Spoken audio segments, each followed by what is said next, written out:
What's going on in America today? Why are we over our heads in debt? Why can't the politicians bring debt under control?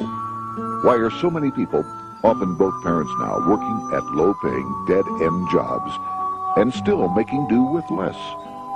What's the future of the American economy and way of life? Why does the government tell us inflation is low when the buying power of our paychecks is declining at an alarming rate? Only a generation ago, bread was a quarter, and you could get a new car for $19.95. The problem is that since 1864, we've had a debt-based banking system. All our money is based on government debt. We cannot extinguish government debt without extinguishing our money supply. That's why talk of paying off the national debt without reforming our banking system is an impossibility. That's why the solution does not lie in discussing the size of the national debt, rather it lies in reforming our banking system. This is the Federal Reserve headquarters in Washington. It sits on this very impressive address, right on Constitution Avenue, right across from the Lincoln Memorial. But is it federal? Is it really part of the United States government? Well, what we're about to show you is that there's nothing federal about the Federal Reserve, and there are no reserves. The name is a deception created back before the Federal Reserve Act was passed in 1913 to make Americans think that America's central bank operates in the public interest.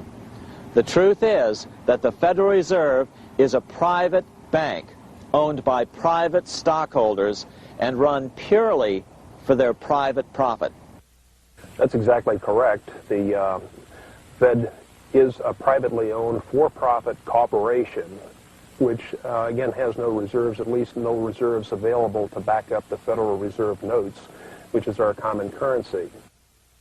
Oh, absolutely. The Federal Reserve is neither federal and has doubtful reserves. It's a private bank that is owned by member banks. And it was chartered under the guise of deceit by an act of Congress in 1913. If there's still any doubt whether the Federal Reserve is a part of the U.S. government, check your local telephone book. In most cities, it is not listed in the blue government pages. It is listed in the business white pages right next to Federal Express, another private company. But more directly, U.S. courts have ruled time and time again that the Fed is a private corporation. Why can't Congress do something about the Fed? Most members of Congress just don't understand the system, and the few who do are afraid to speak up. For example, initially a veteran congressman from Chicago asked us if he could be interviewed for this video. However, both times our camera crew arrived at his office to do the interview, this was all we were able to film.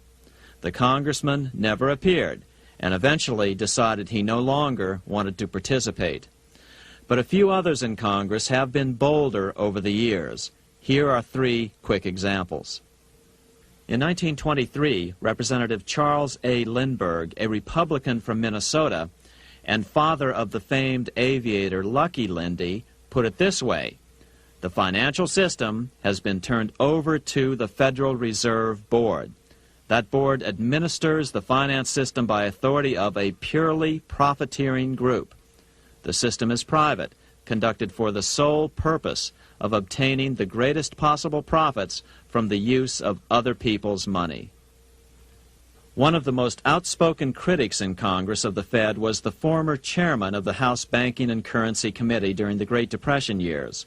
Louis T. McFadden, Republican of Pennsylvania, said in 1932, "We have in this country one of the most corrupt institutions the world has ever known. I refer to the Federal Reserve Board. This evil institution has impoverished the people of the United States and has practically bankrupted our government. It has done this through the corrupt practices of the moneyed vultures who control it." Senator Barry Goldwater was a frequent critic of the Fed. Most Americans have no real understanding of the operation of the international moneylenders. The accounts of the Federal Reserve System have never been audited. It operates outside the control of Congress and manipulates the credit of the United States. The Federal Reserve really even though it is not part of the federal government, it is more powerful than the federal government. It's more powerful than the president, the Congress, and the courts. Now, a lot of people challenge me on that, but let me prove my case. The Federal Reserve determines what the average person's car payment is going to be, what their house payment is going to be, and whether they have a job or not. And I submit to you that that's total control. And the Federal Reserve is the largest single creditor of the United States government. What does Proverbs tell us? The borrower is servant to the lender. What one has to understand is that from the day the Constitution was adopted right up to today, the folks who profit from privately owned central banks, as Madison called them, the money changers, have fought a running battle for control over who gets to print America's money. Why is who prints the money so important? Think of money as just another commodity. If you have a monopoly on a commodity that everyone needs, everyone wants, and nobody has enough of, there are lots of ways to make a profit, and also exert tremendous political influence. That's what this battle is all about. Throughout the history of the United States, the money power has gone back and forth between Congress and some sort of privately owned central bank. The Founding Fathers knew the evils of a privately owned central bank. First of all, they had seen how the privately owned British central bank, the Bank of England, had run up the British national debt to such an extent that Parliament had been forced to place unfair taxes on the American colonies. In fact, as we'll see later, Ben Franklin claimed that this was the real cause of the American Revolution. Most of the Founding Fathers realized the potential dangers of banking and feared bankers' accumulation of wealth and power. Jefferson put it this way: I sincerely believe that banking institutions are more dangerous to our liberties than standing armies. The issuing power should be taken from the banks and restored to the people to whom it properly belongs. That succinct statement of Jefferson is, in fact, the solution to all our economic problems today. It bears repeating. The issuing power should be taken from the banks and restored to the people to whom it properly belongs. James Madison, the main author of the Constitution, agreed. Interestingly, he called those behind the central bank scheme money changers. Madison strongly criticized their actions. History records that the money changers have used every form of abuse, intrigue, deceit, and violent means possible to maintain their control over governments by controlling money and its issuance. The battle over who gets to issue our money has been the pivotal issue throughout the history of the United States. Wars are fought over it, depressions are caused to acquire it. Yet after World War I, this battle was rarely mentioned in newspapers or history books. Why? By World War I, the money changers, with their dominant wealth, had seized control of most of the nation's press. Throughout U.S. history, this battle over who gets the power to issue our money has raged. In fact, it's changed hands back and forth 8 times since 1764. Yet this fact has virtually vanished from public view for over 3 generations behind a smokescreen emitted by Fed cheerleaders in the media. Until we stop talking about deficits and government spending and start talking about who controls how much money we have, it's all just a big shell game, a complete and utter deception. It won't matter if you pass an ironclad amendment to the Constitution mandating a balanced budget. Our situation is only going to get worse until we root out the cause at its source. What's the solution for our national problem? First of all, education. That's what this video presentation is all about. But secondly, we must act. We must take back the power to issue our own money.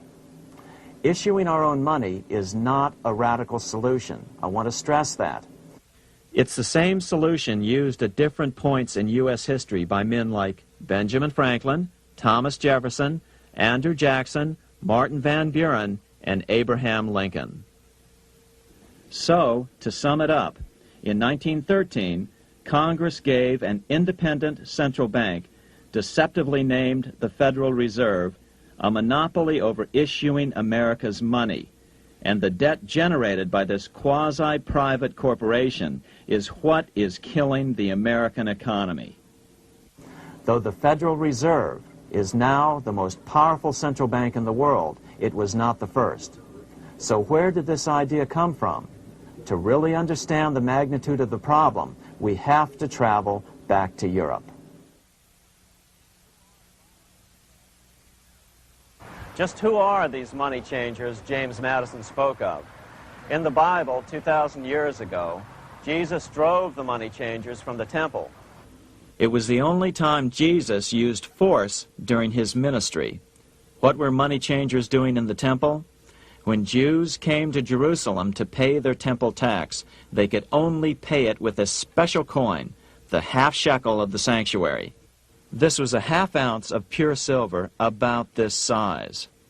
It was the only coin around at that time which was pure silver and of assured weight without the image of a pagan emperor. Therefore, to Jews, the half shekel was the only coin acceptable to God. But these coins were not plentiful.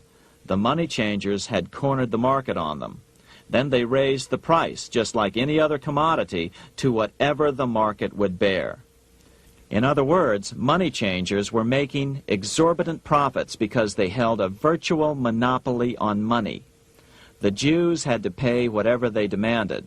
To Jesus, this totally violated the sanctity of God's house.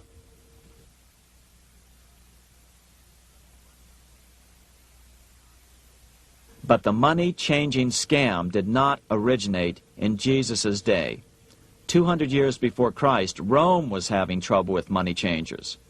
2 early Roman emperors had tried to diminish the power of the money changers by reforming usury laws and limiting land ownership to 500 acres. They were both assassinated. In 48 BC, Julius Caesar took back the power to coin money from the money changers and minted coins for the benefit of all. With this new, plentiful supply of money, he built great public works projects. By making money plentiful, Caesar won the love of the common man.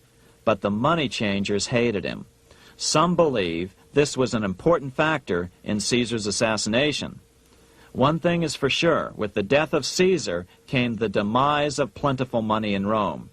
Taxes increased, as did corruption. Just as in the case of America today, usury and debased coin became the rule. Eventually, the Roman money supply was reduced by 90%. As a result, the common people lost their lands and their homes, just as is about to happen soon in America. With the demise of plentiful money, the masses lost confidence in the Roman government and refused to support it. Rome plunged into the gloom of the Dark Ages.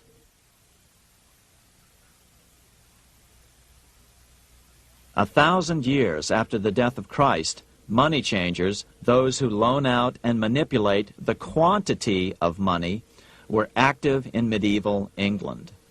In fact, they were so active that acting together, they could manipulate the entire English economy. These were not bankers per se.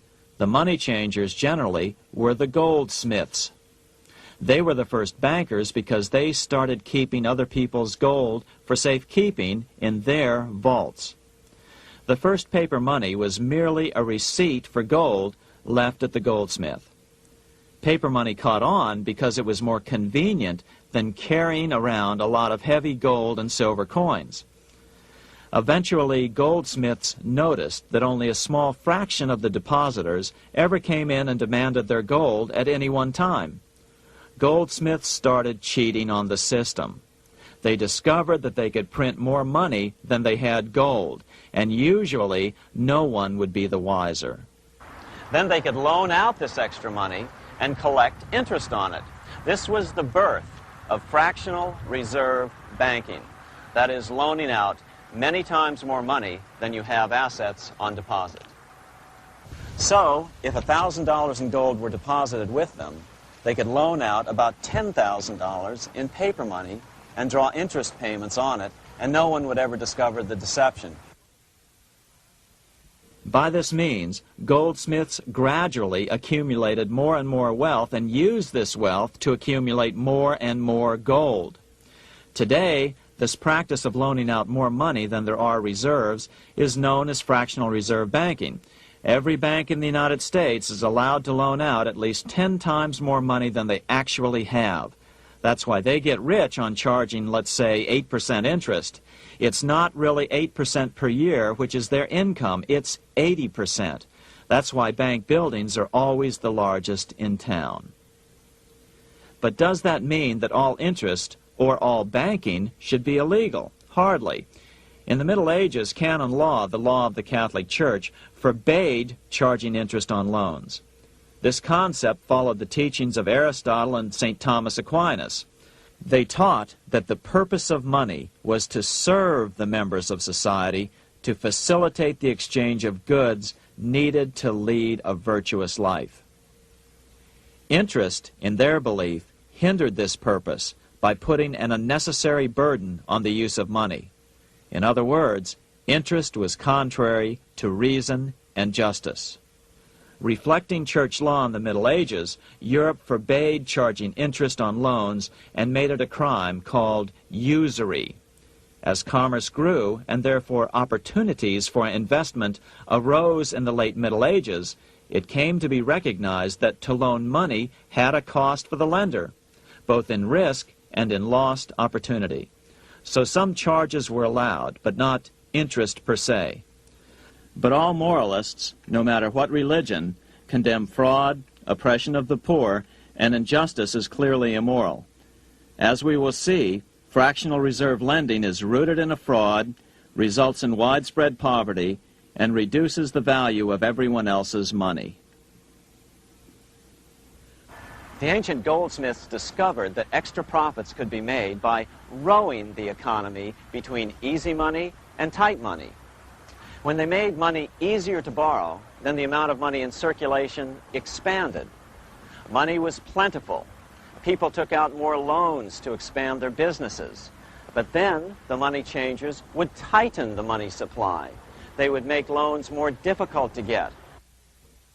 What would happen? Just what happens today.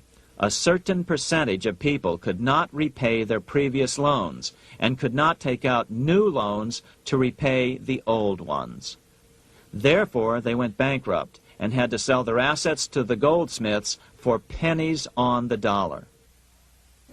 The same thing is still going on today. Only today, we call this rowing of the economy up and down the business cycle. Like Julius Caesar, King Henry I of England finally resolved to take the money power away from the goldsmiths about 1100 AD. Henry could have used anything as money, seashells, feathers, or even yak dung, as is often done in remote Tibetan provinces. But he invented one of the most unusual money systems in history. It was called the tally stick system. Here I have one of the few surviving examples of this form of British money, which lasted 726 years until 1826, a tally stick. The tally system was adopted to avoid the monetary manipulation of the goldsmiths. Tally sticks were money fabricated out of sticks of polished wood. Notches were cut along one edge of the stick to indicate the denominations. Then the stick was split lengthwise through the notches so that both pieces still had a record of the notches. The king kept one half to protect against counterfeiting. Then he would spend the other half into the economy and they would circulate as money. This particular tally stick is huge. It represented 25,000 pounds. One of the original stockholders in the Bank of England purchased his original shares with this stick. In other words, he bought shares in the world's richest and most powerful corporation with a stick of wood. It's ironic that after its formation in 1694, the Bank of England attacked the tally stick system because it was money outside the power of the money changers, just as King Henry had wanted it to be. Why do people accept sticks of wood for money? That's a great question. Throughout history, people traded anything they thought had value and used as money. You see, the secret is that money is only what people agree on to use as money. What's our paper money today? It's really just paper. But here's the trick. King Henry ordered that tally sticks had to be used to pay the king's taxes. This built-in demand for tally sticks immediately made them circulate and be accepted as money. And they worked well. In fact, no other form of money has worked so well for so long as tally sticks. Keep in mind, the British Empire was built under the tally stick system. The tally stick system succeeded despite the fact that the money changers constantly attacked it by offering the metal coin system as competition.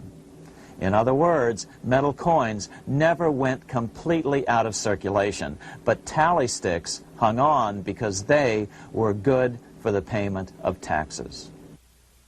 Finally, in the 1500s, King Henry VIII relaxed the laws concerning usury, and the money changers wasted no time reasserting themselves. They quickly made their gold and silver money plentiful for a few decades.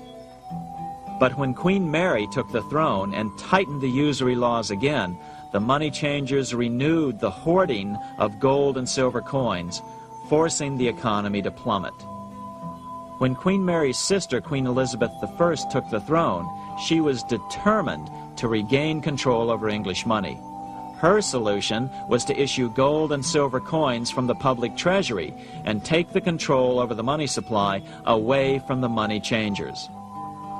Although control over money was not the only cause of the English Revolution in 1642, religious differences fueled the conflict. Monetary policy played a major role.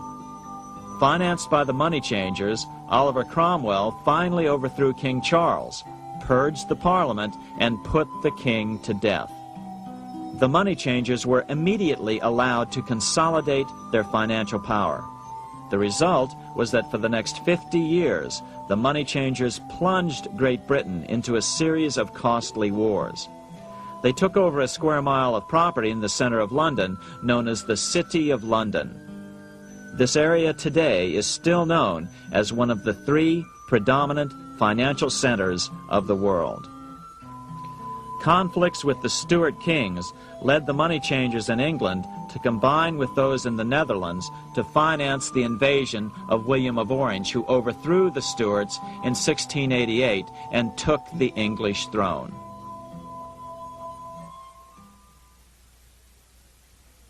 By the end of the 1600s, England was in financial ruin. 50 years of more or less continuous wars with France and Holland had exhausted her. Frantic government officials met with the money changers to beg for the loans necessary to pursue their political purposes. The price was high. A government-sanctioned, privately owned bank which could issue money created out of nothing.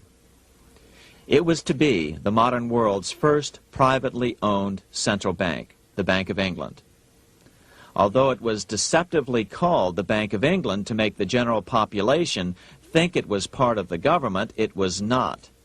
Like any other private corporation, the Bank of England sold shares to get started. The investors, whose names were never revealed, were supposed to put up £1.25 million British pounds in gold coin to buy their shares in the bank, but only £750,000 was ever received. Despite that, the bank was duly chartered in 1694 and started out in the business of loaning out several times the money it supposedly had in reserves, all at interest. In exchange, the new bank would loan British politicians as much of the new currency as they wanted, as long as they secured the debt by direct taxation of the British people. So, legalization of the Bank of England amounted to nothing less than legal counterfeiting of a national currency for private gain. Unfortunately, nearly every nation now has a privately controlled central bank using the Bank of England as the basic model. Such is the power of these central banks that they soon take total control over a nation's economy. It soon amounts to nothing but a plutocracy ruled by the rich. It would be like putting control of the army in the hands of the mafia. The danger of tyranny would be extreme.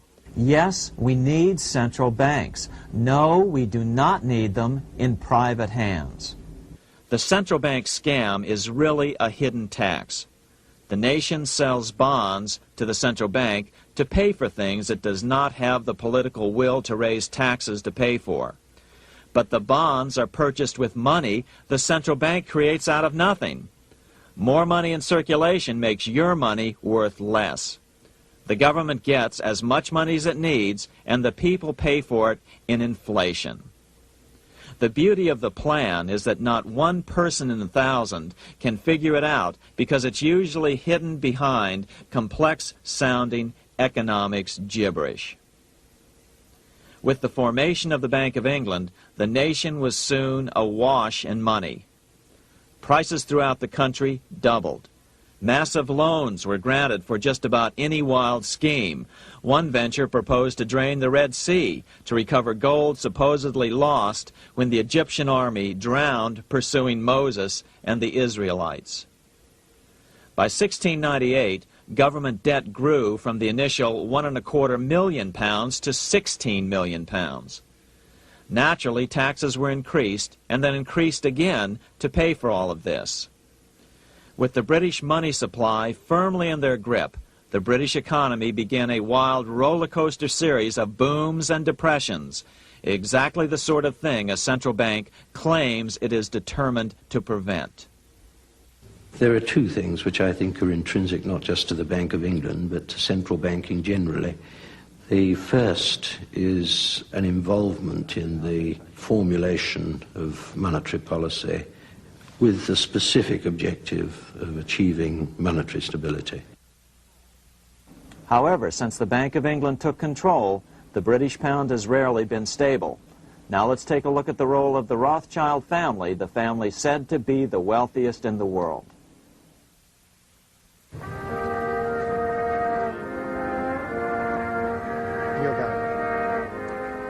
This is Frankfurt, Germany.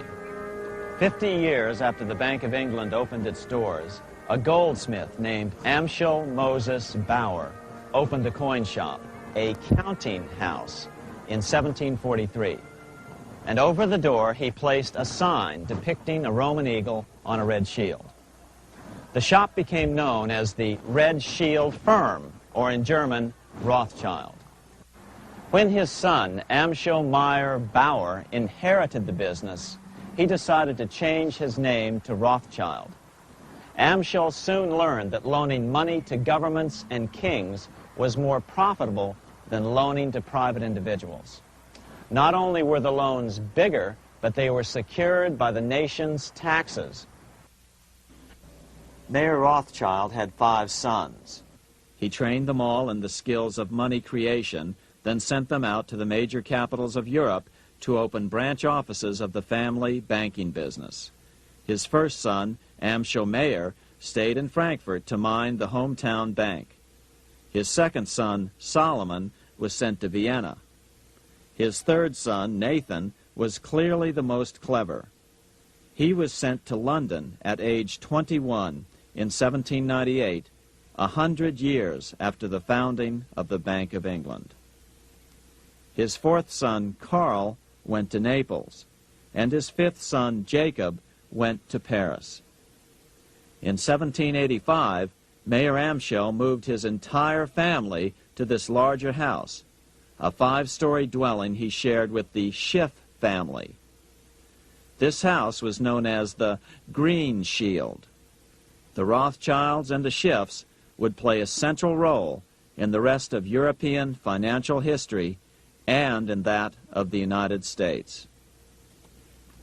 The Rothschilds broke into dealings with European royalty here at Wilhelmshof, the palace of the wealthiest man in Germany, in fact, the wealthiest monarch in all Europe, Prince William of Hesse-Kassel.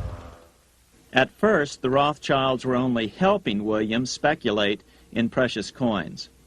But when Napoleon chased Prince William into exile, he sent £550,000, a gigantic sum at that time, to Nathan Rothschild in London with instructions for him to buy consols, British government bonds, also called government stock. But Rothschild used the money for his own purposes. With Napoleon on the loose, the opportunities of wartime investments were nearly limitless. William returned here sometime prior to the Battle of Waterloo in 1815. He summoned Rothschild and demanded his money back. The Rothschilds returned William's money with the interest the British consuls would have paid him had the investment actually been made. But the Rothschilds kept all the past profits they had made using William's money.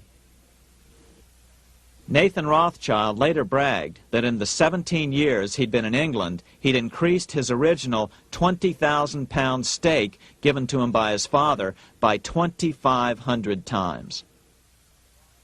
By cooperating within the family, the Rothschilds soon grew unbelievably wealthy. By the mid-1800s, they dominated all European banking and were certainly the wealthiest family in the world. They financed Cecil Rhodes, making it possible for him to establish a monopoly over the diamond and gold fields of South Africa. In America, they financed the Harrimans and railroads, the Vanderbilts and railroads and the press, and Carnegie in the steel industry, among many others. In fact, during World War I, J.P. Morgan was thought to be the richest man in America. But after his death, it was discovered that he was actually only a lieutenant of the Rothschilds. Once Morgan's will was made public, it was discovered that he owned only 19% of J.P. Morgan companies. By 1850, James Rothschild, the heir of the French branch of the family, was said to be worth 600 million French francs, 150 million more than all the other bankers in France put together. He built this mansion called Ferrier, just east of Paris.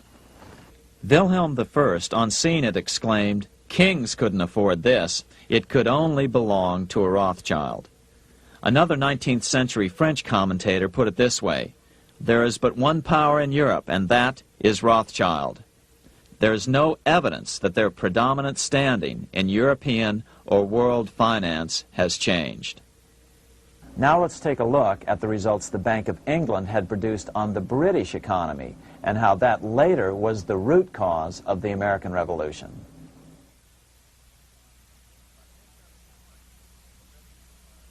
By the mid-1700s, the British Empire was nearing its height of power around the world. But Britain had fought 4 costly wars in Europe since the creation of their privately owned central bank, the Bank of England. The cost had been high. To finance these wars, the British Parliament here had borrowed heavily from the bank. By the mid-1700s, the government's debt here in Britain was £140 million, a staggering sum for those days. Consequently, the British government embarked on a program of trying to raise revenues from their American colonies in order to make their interest payments to the bank. But in America, it was a different story. The scourge of a privately owned central bank had not yet hit. This is Independence Hall in Philadelphia, where the Declaration of Independence and Constitution were signed. In the mid-1700s, pre-revolutionary America was still relatively poor. There was a severe shortage of precious metal coins to trade for goods, so the early colonists were forced to experiment with printing their own homegrown paper money. Some of these experiments were successful. Franklin was a big supporter of the colonies printing their own paper money. In 1757, Franklin was sent to London. He ended up staying for the next 18 years here, nearly until the start of the American Revolution. During this period, the American colonies began to issue their own money. Called colonial scrip, the endeavor was very successful. It provided a reliable medium of exchange, and it also helped to provide a feeling of unity between the colonies. Remember, colonial scrip was just paper money, debt-free money, printed in the public interest, and not backed by gold or silver coin. In other words, it was a totally fiat currency. One day, officials of the Bank of England asked Franklin how he would account for the newfound prosperity of the colonies. Without hesitation, he replied, "That is simple. In the colonies, we issue our own money. It is called colonial scrip. We issue it in proper proportion to the demands of trade and industry to make the products pass easily from the producers to the consumers.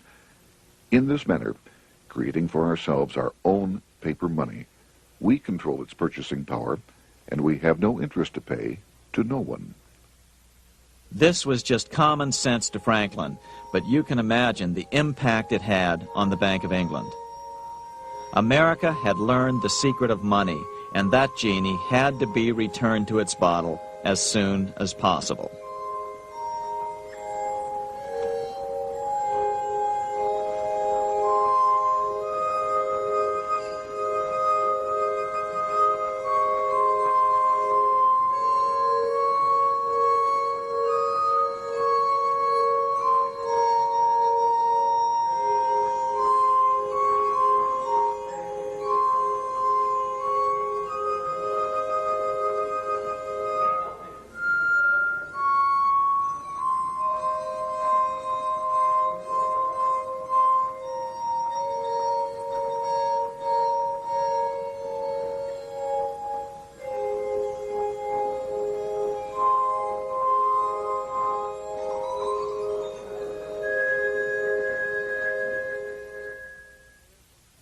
As a result, Parliament hurriedly passed the Currency Act of 1764.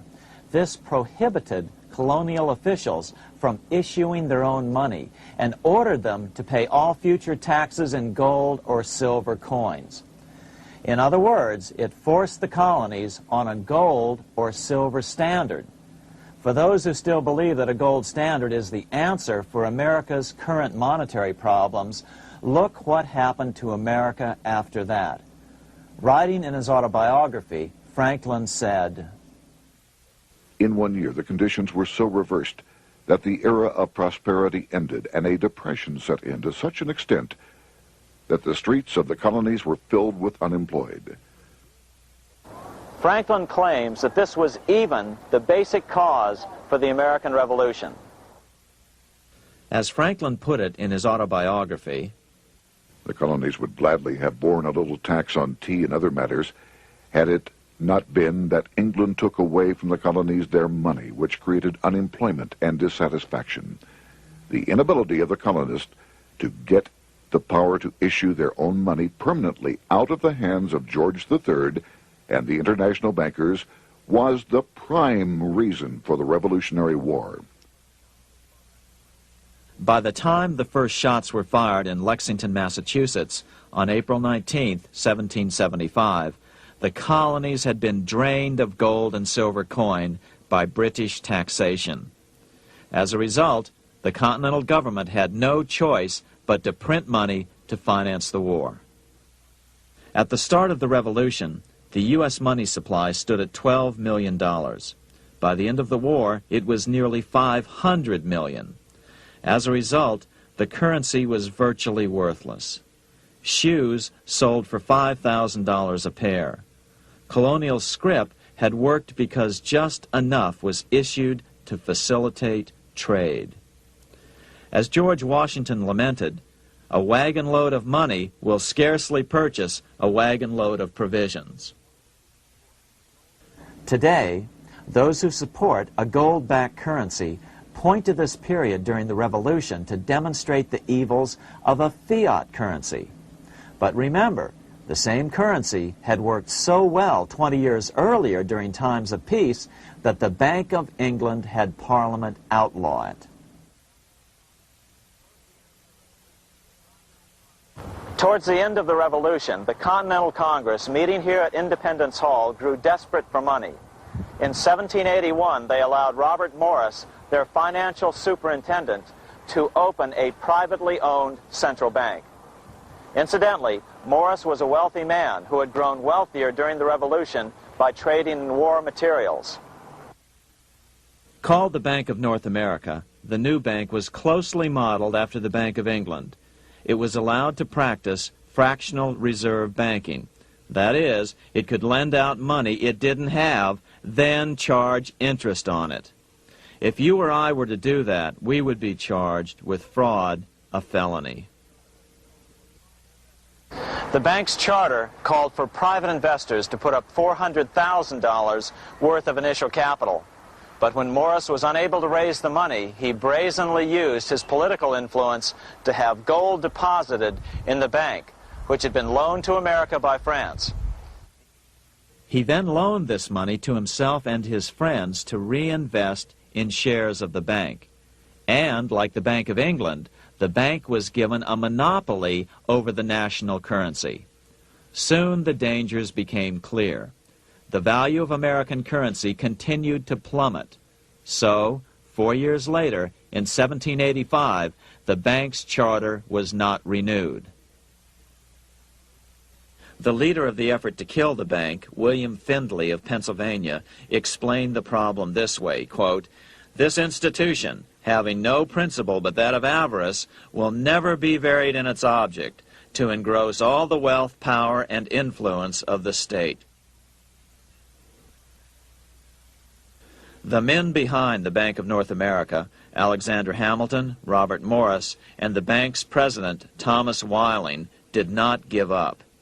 Only 6 years later, Hamilton, then Secretary of the Treasury, and his mentor, Morris, rammed a new privately owned central bank through the new Congress. Called the first bank of the United States, Thomas Weiling again served as the bank's president. The players were the same, only the name of the bank was changed.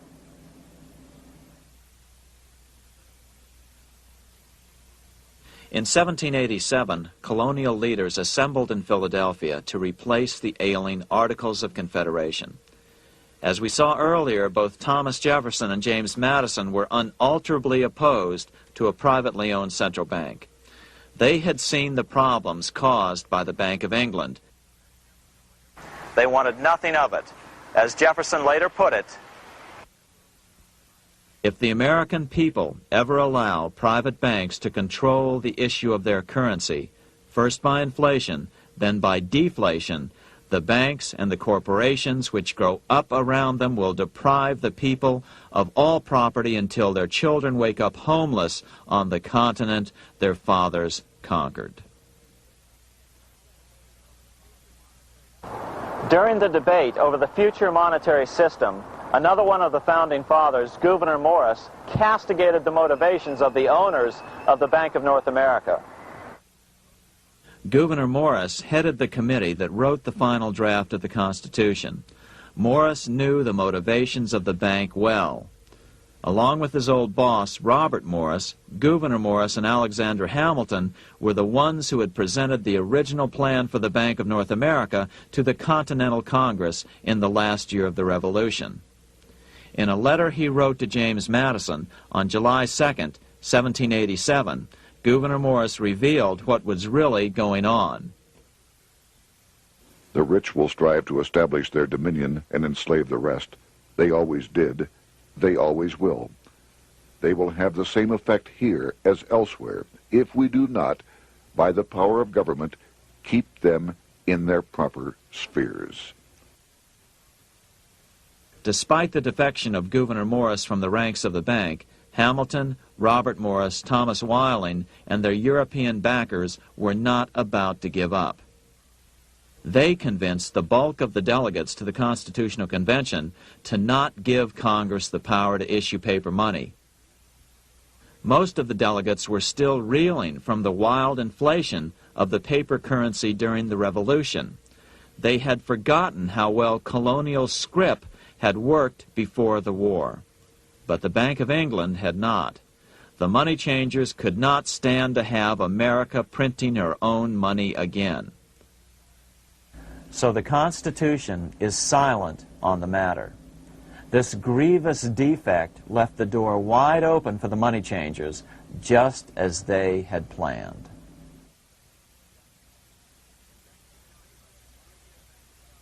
In 1790, less than 3 years after the Constitution had been signed, the money changers struck again. The newly appointed first Secretary of the Treasury, Alexander Hamilton, proposed a bill to the Congress calling for a new, privately owned central bank. Coincidentally, that was the very year that Amschel Rothschild made his pronouncement from his flagship bank in Frankfurt. Let me issue and control a nation's money, and I care not who writes the laws. Alexander Hamilton was a tool of the international bankers, and he wanted to create the U.S. Bank, the BUS, or the Bank of the United States, and did so. Interestingly, one of Hamilton's first jobs after graduating from law school in 1782 was as an aide to Robert Morris, the head of the Bank of North America.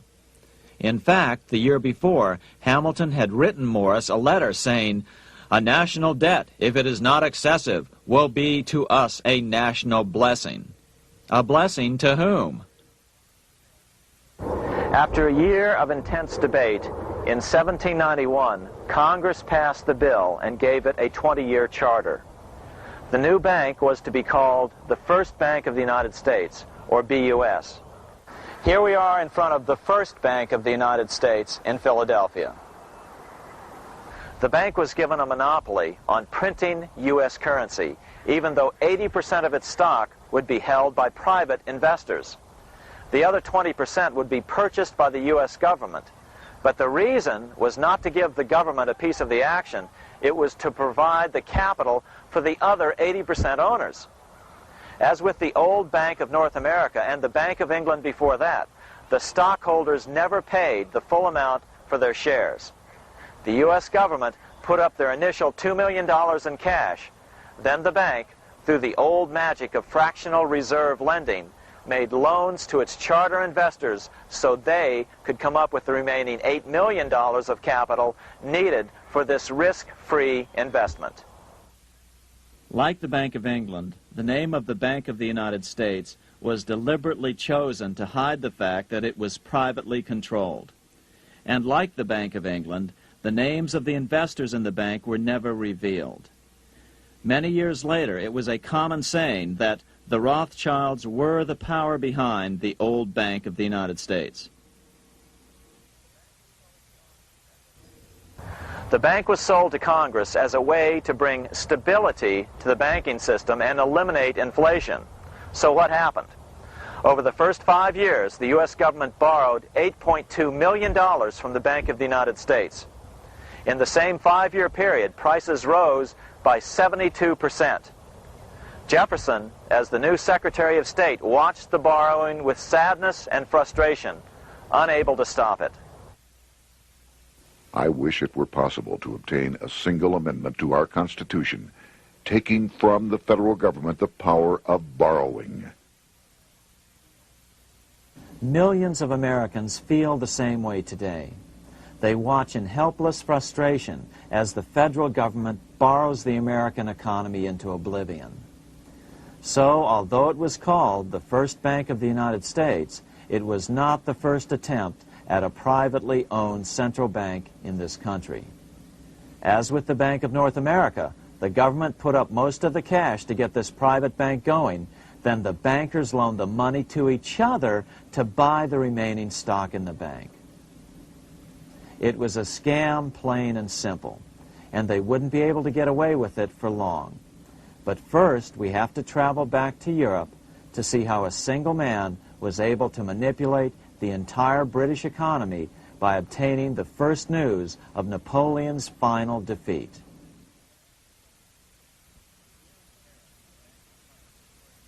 Here in Paris, the Bank of France was organized in 1800, just like the Bank of England.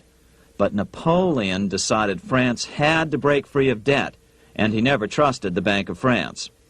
He declared that when a government is dependent upon bankers for money, the bankers, not the leaders of the government, are in control. The hand that gives is above the hand that takes. Money has no motherland. Financiers are without patriotism and without decency. Their sole object is gain. Back in America, unexpected help was about to arrive. In 1800, Thomas Jefferson narrowly defeated John Adams to become the third president of the United States. By 1803, Jefferson and Napoleon had struck a deal. The U.S. would give Napoleon $3 million in gold in exchange for a huge chunk of territory west of the Mississippi River, the Louisiana Purchase. With that $3 million, Napoleon quickly forged an army and set off across Europe, conquering everything in his path. But the Bank of England quickly rose to oppose him. They financed every nation in his path, reaping the enormous profits of war. Prussia, Austria, and finally Russia all went heavily into debt in a futile attempt to stop Napoleon. 4 years later, with the main French army in Russia, 30-year-old Nathan Rothschild, the head of the London office of the Rothschild family, personally took charge of a bold plan to smuggle a much-needed shipment of gold right through France to finance an attack by the Duke of Wellington from Spain. Nathan later bragged at a dinner party in London that it was the best business he'd ever done. Little did he know that he would do much better business in the near future. Wellington's attacks from the south and other defeats eventually forced Napoleon to abdicate, and Louis XVIII was crowned king. Napoleon was exiled to Elba, a tiny island off the coast of Italy, supposedly exiled from France forever. While Napoleon was in exile on Elba, temporarily defeated by England with the financial help of the Rothschilds, America was trying to break free of its central bank as well.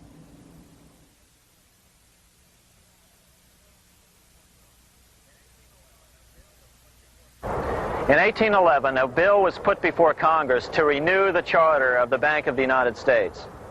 The debate grew very heated, and the legislatures of both Pennsylvania and Virginia passed resolutions asking Congress to kill the bank.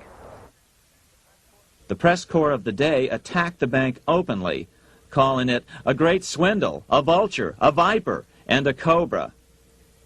Oh, to have an independent press once again in America. A congressman named P.B. Porter attacked the bank from the floor of Congress, saying if the bank's charter was renewed, Congress, quote, will have planted in the bosom of this Constitution a viper, which one day or another will sting the liberties of this country to the heart, close quote. Prospects didn't look that good for the bank. Some writers have even claimed that Nathan Rothschild warned that the United States would find itself involved in a most disastrous war if the bank's charter were not renewed. But it wasn't enough. When the smoke had cleared, the renewal bill was defeated by a single vote in the House and was deadlocked in the Senate. By now, America's fourth president, James Madison, was in the White House. Remember, Madison was a staunch opponent of the bank. His vice president, George Clinton, broke a tie in the Senate and sent the bank into oblivion. Within 5 months, England attacked the U.S., and the War of 1812 was on. But the British were still busy fighting Napoleon, and so the War of 1812 ended in a draw in 1814. Though the money changers were temporarily down, they were far from out. It would take them only another 2 years to bring back their bank bigger and stronger than ever.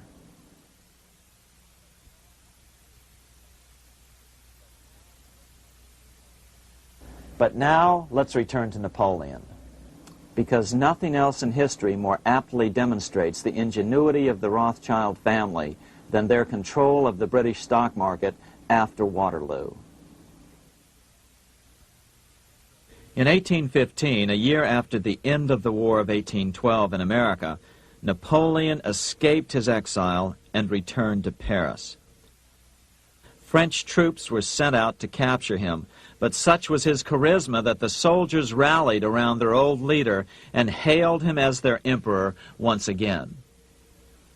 In March of 1815, Napoleon equipped an army which Britain's Duke of Wellington defeated less than 90 days later at Waterloo. Some writers claim Napoleon borrowed £5 million from the Bank of England to rearm. But it appears these funds actually came from the Ouvard banking house in Paris. Nevertheless, from about this point on, it was not unusual for privately controlled central banks to finance both sides in a war. Why would a central bank finance opposing sides in a war? Because war is the biggest debt generator of them all. A nation will borrow any amount for victory. The ultimate loser is loaned just enough to hold out the vain hope of victory, and the ultimate winner is given enough to win. Besides, such loans are usually conditioned upon the guarantee that the victor will honor the debts of the vanquished.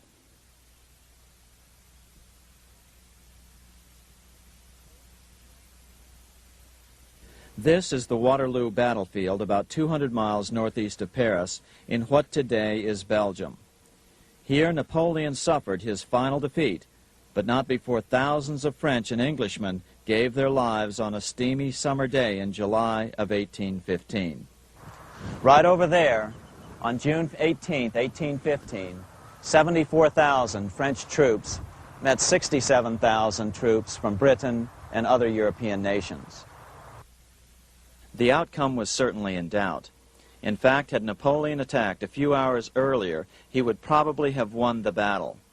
But no matter who won or lost, back in London, Nathan Rothschild planned to use the opportunity to try to seize control over the British stock and bond market and possibly even the Bank of England. Rothschild stationed a trusted agent, a man named Rothworth, on the north side of the battlefield, closer to the English Channel. Once the battle had been decided, Rothworth took off for the Channel. He delivered the news to Nathan Rothschild a full 24 hours before Wellington's own courier.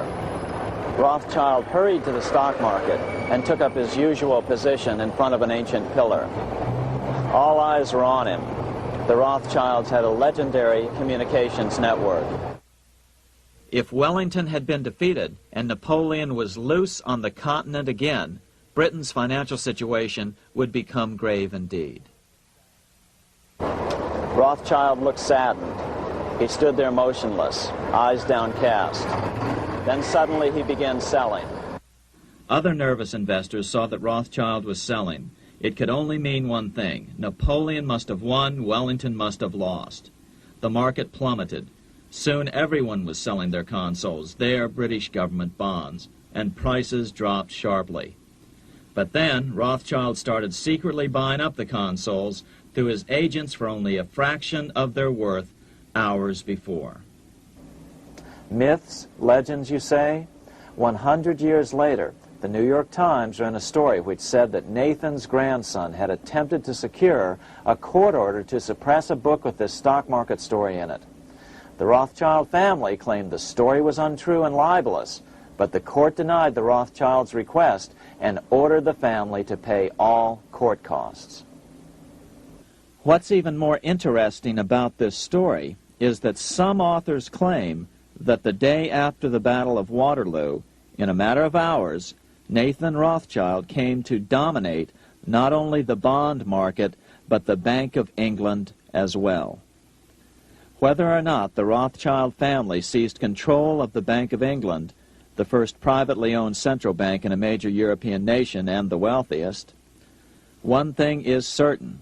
By the mid-1800s, the Rothschilds were the richest family in the world, bar none. They dominated the new government bond markets and branched into other banks and industrial concerns. In fact, the rest of the 19th century was known as the Age of the Rothschilds. Despite this overwhelming wealth, the family has generally cultivated an aura of invisibility. Although the family controls scores of industrial, commercial, mining, and tourist corporations, only a handful bear the Rothschild name. By the end of the 19th century, one expert estimated that the Rothschild family controlled half the wealth of the world. Whatever the extent of their vast wealth, it is reasonable to assume that their percentage of the world's wealth has increased since then. But since the turn of the century, the Rothschilds have cultivated the notion that their power has somehow waned even as their wealth increases.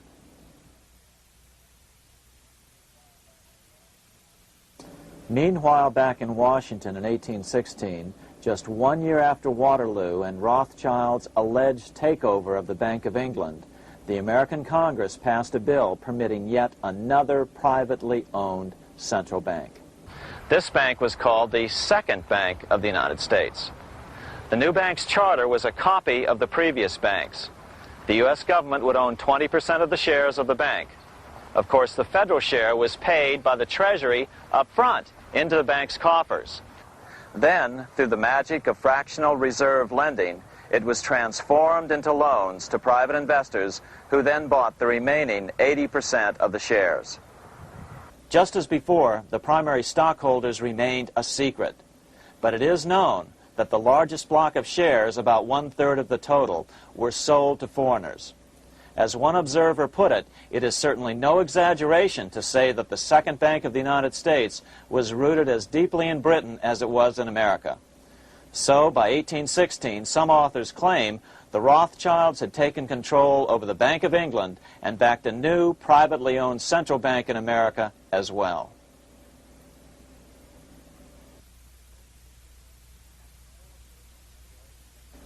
After 12 years of manipulations of the U.S. economy on the part of the Second Bank of the U.S., the American people had had just about enough. Opponents of the bank nominated a dignified senator from Tennessee, Andrew Jackson, the hero of the Battle of New Orleans, to run for president. This is his home, the Hermitage. No one gave Jackson a chance initially. The bank had long ago learned how the political process could be controlled with money. To the surprise and dismay of the money changers, Jackson was swept into office in 1828. Jackson was determined to kill the bank at the first opportunity and wasted no time in trying to do so. But the bank's 20-year charter didn't come up for renewal until 1836, the last year of his second term, if he could survive that long. During his first term, Jackson contented himself with rooting out the bank's many minions from government service. He fired 2,000 of the 11,000 employees of the federal government. In 1832, with his re-election approaching, the bank struck an early blow, hoping Jackson would not want to stir up controversy. They asked Congress to pass a renewal bill 4 years early. Naturally, Congress complied, then sent it to the president for signing. But Jackson weighed in with both feet. Old Hickory, never a coward, vetoed the bill. His veto message is one of the great American documents. It clearly lays out the responsibility of the American government towards its citizens, rich and poor. It is not our own citizens only who are to receive the bounty of our government. More than 8 million of the stock of this bank are held by foreigners. Is there no danger to our liberty and independence in a bank that in its nature has so little to bind it to our country? Controlling our currency, receiving our public monies, and holding thousands of our citizens' independence would be more formidable and dangerous than a military power of the enemy. If government would confine itself to equal protection and, as heaven does its rains, shower its favor alike on the high and the low, the rich and the poor, it would be an unqualified blessing.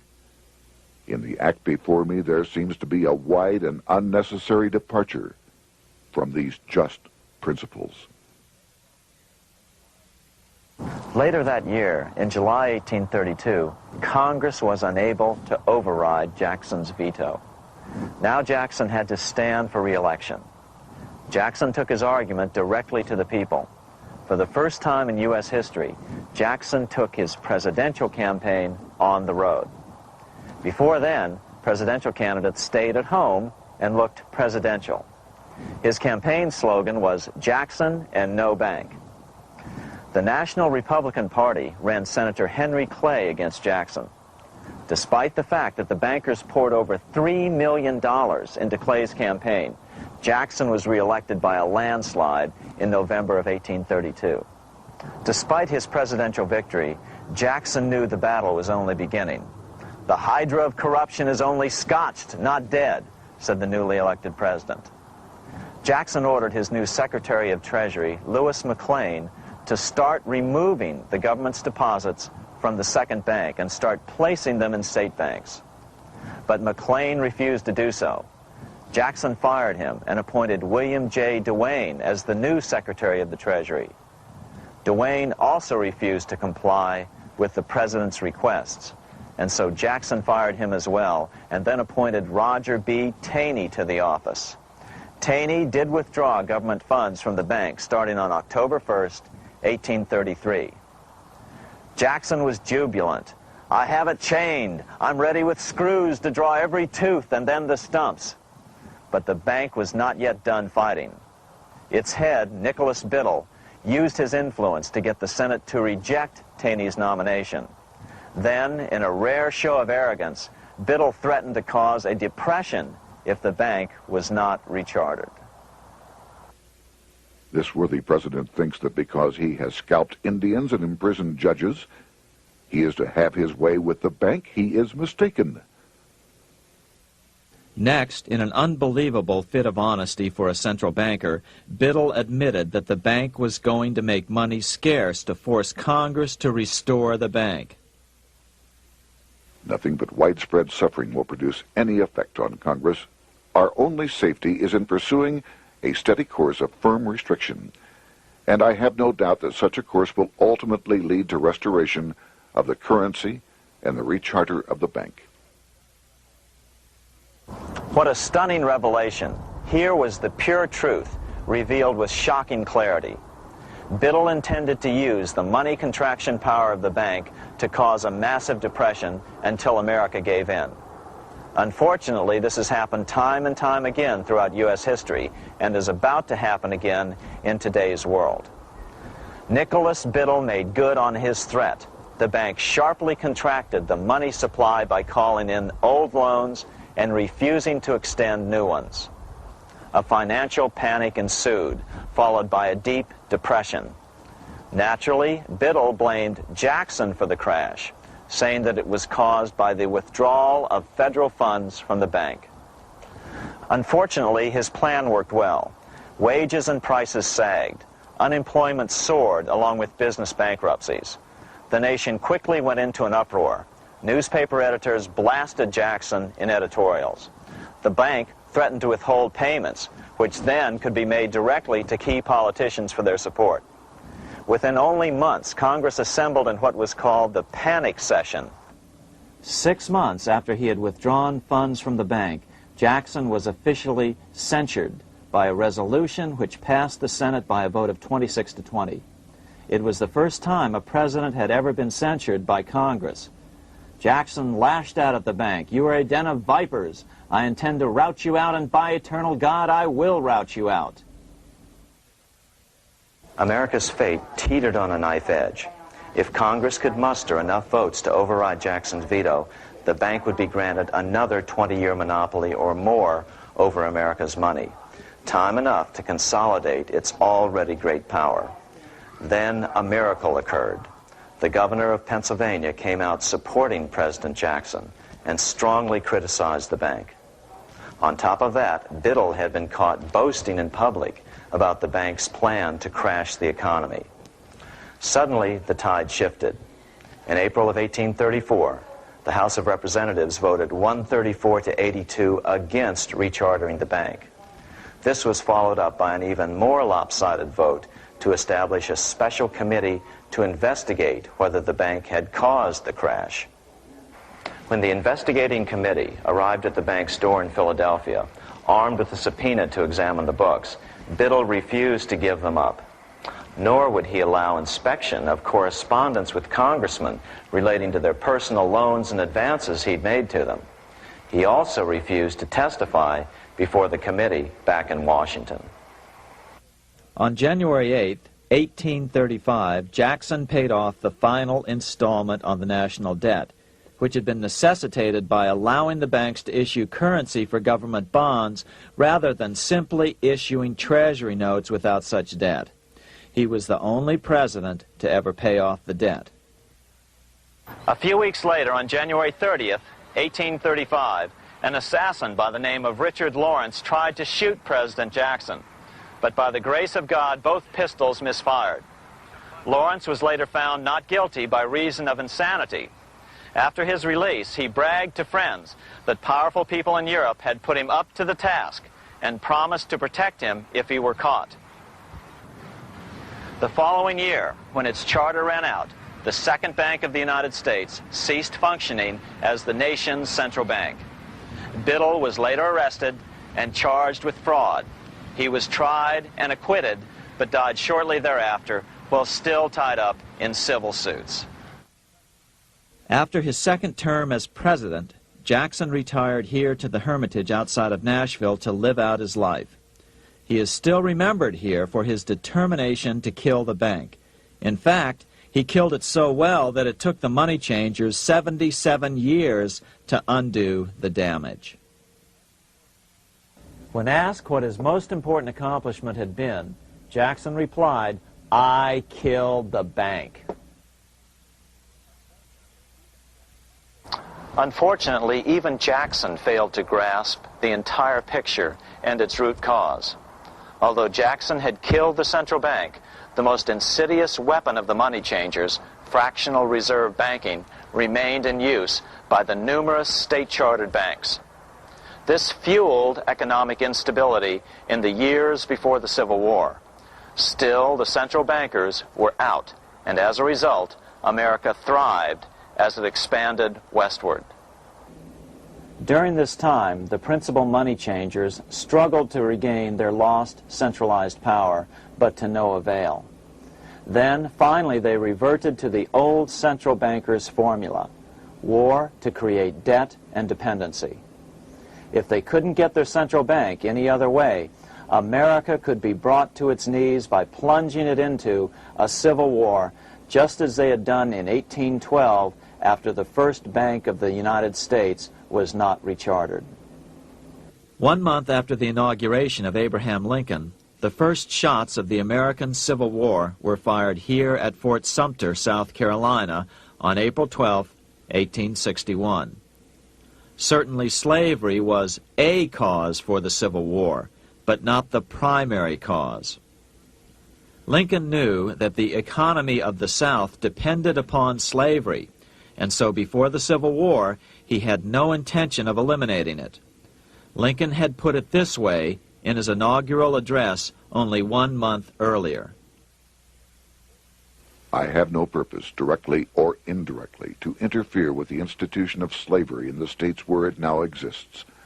I believe I have no lawful right to do so, and I have no inclination to do so. Even after the first shots were fired here at Fort Sumter, Lincoln continued to insist that the Civil War was not about the issue of slavery. My paramount objective is to save the Union, and it is not either to save or destroy slavery. If I could save the Union without freeing any slave, I would do it. So what was the Civil War all about? There were many factors at play. Northern industrialists had used protective tariffs to prevent the southern states from buying cheaper European goods. Europe retaliated by stopping cotton imports from the South. The southern states were in a double financial bind. They were forced to pay more for most of the necessities of life, while their income from cotton exports plummeted. The South was angry. But there were other factors at work. The money changers were still stung by America's withdrawal from their control 25 years earlier. Since then, America's wildcat economy had made the nation rich, a bad example for the rest of the world. The central bankers now saw an opportunity to split the rich new nation, to divide and conquer by war. Was this just some sort of wild conspiracy theory at the time? Well, let's take a look at what a well-placed observer of the scene had to say at the time. His name was Otto von Bismarck, Chancellor of Germany, the man who united the German states a few years later. The division of the United States into federations of equal force was decided long before the Civil War by the high financial powers of Europe. These bankers were afraid that the United States, if they remained as one bloc and as one nation, would attain economic and financial independence which would upset their financial domination over the world.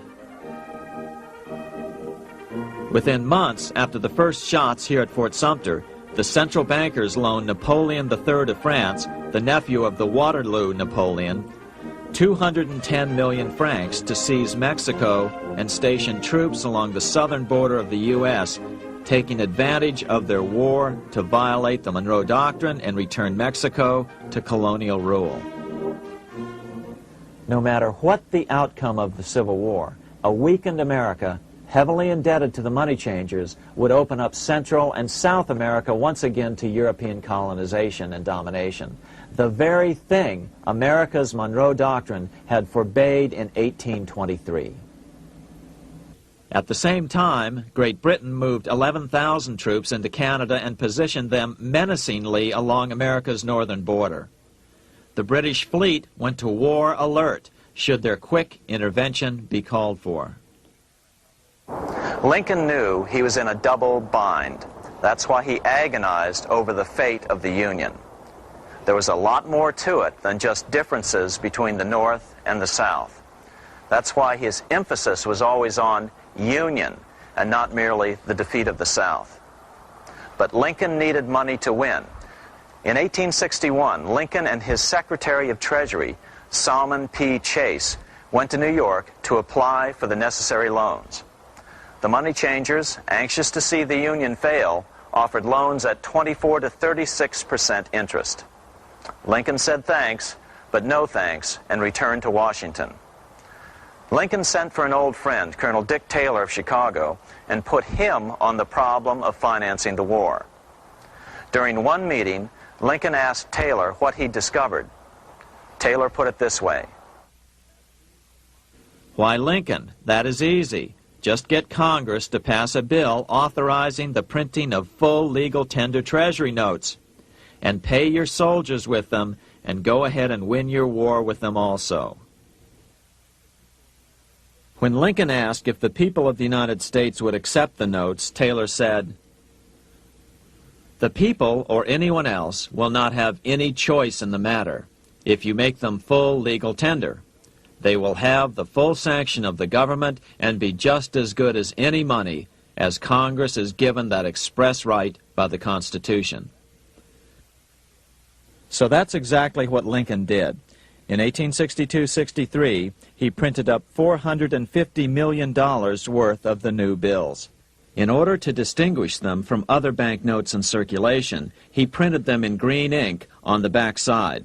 That's why the notes were called greenbacks. With this new money, Lincoln paid the troops and bought their supplies. During the course of the war, nearly $450 million worth of greenbacks were printed at no interest to the federal government. Lincoln understood who was really pulling the strings and what was at stake for the American people. This is how he explained his rationale. The government should create, issue, and circulate all the currency and credit needed to satisfy the spending power of the government and the buying power of consumers. The privilege of creating and issuing money is not only the supreme prerogative of government, but it is the government's greatest creative opportunity. By the adoption of these principles, the taxpayers will be saved immense sums of interest. Money will cease to be master and become the servant of humanity. A truly incredible editorial in the London Times explained the central bankers' attitude towards Lincoln's greenbacks. If this mischievous financial policy, which has its origins in North America, shall become indurated down to a fixture, then That government will furnish its own money without cost. It will pay off debts and be without debt. It will have all the money necessary to carry on its commerce. It will become prosperous without precedent in the history of the world. The brains and wealth of all countries will go to North America. That country must be destroyed, or it will destroy every monarchy on the globe. The scheme was effective, so effective that the next year, 1863, with Federal and Confederate troops beginning to mass for the decisive battle of the Civil War, and the Treasury in need of further congressional authority to issue more greenbacks, Lincoln allowed the bankers to push through the National Bank Act. These new national banks would operate under a virtual tax-free status and collectively had the exclusive monopoly power to create the new form of money, banknotes. Though greenbacks continued to circulate, their numbers were not increased. But most importantly, from this point on, the entire U.S. money supply would be created out of debt by bankers buying U.S. government bonds and issuing them for reserves for banknotes. As historian John Kenneth Galbraith explained it, in numerous years following the war, the federal government ran a heavy surplus. It could not, however, pay off its debt, retire its securities, because to do so meant there would be no bonds to back the national banknotes. To pay off the debt was to destroy the money supply. later in 1863, Lincoln got some unexpected help from Tsar Alexander II of Russia. The Tsar, like Bismarck in Germany, knew what the international money changers were up to and had steadfastly refused to let them set up a central bank in Russia. If America survived and was able to remain out of their clutches, the Tsar's position would remain secure. If the bankers were successful at dividing America and giving the pieces back to Great Britain and France, both nations under control of their central banks, eventually they would threaten Russia again. So the Tsar gave orders that if either England or France actively intervened and gave aid to the South, Russia would consider such action as a declaration of war. He did the same with part of his Pacific Fleet and sent them to port in San Francisco. Lincoln was reelected the next year, 1864. Had he lived, he would surely have killed the national bank's money monopoly extracted from him during the war. On November 21st, 1864, he wrote a friend the following. The money power preys upon the nation in times of peace and conspires against it in times of adversity. It is more despotic than monarchy, more insolent than autocracy, more selfish than bureaucracy.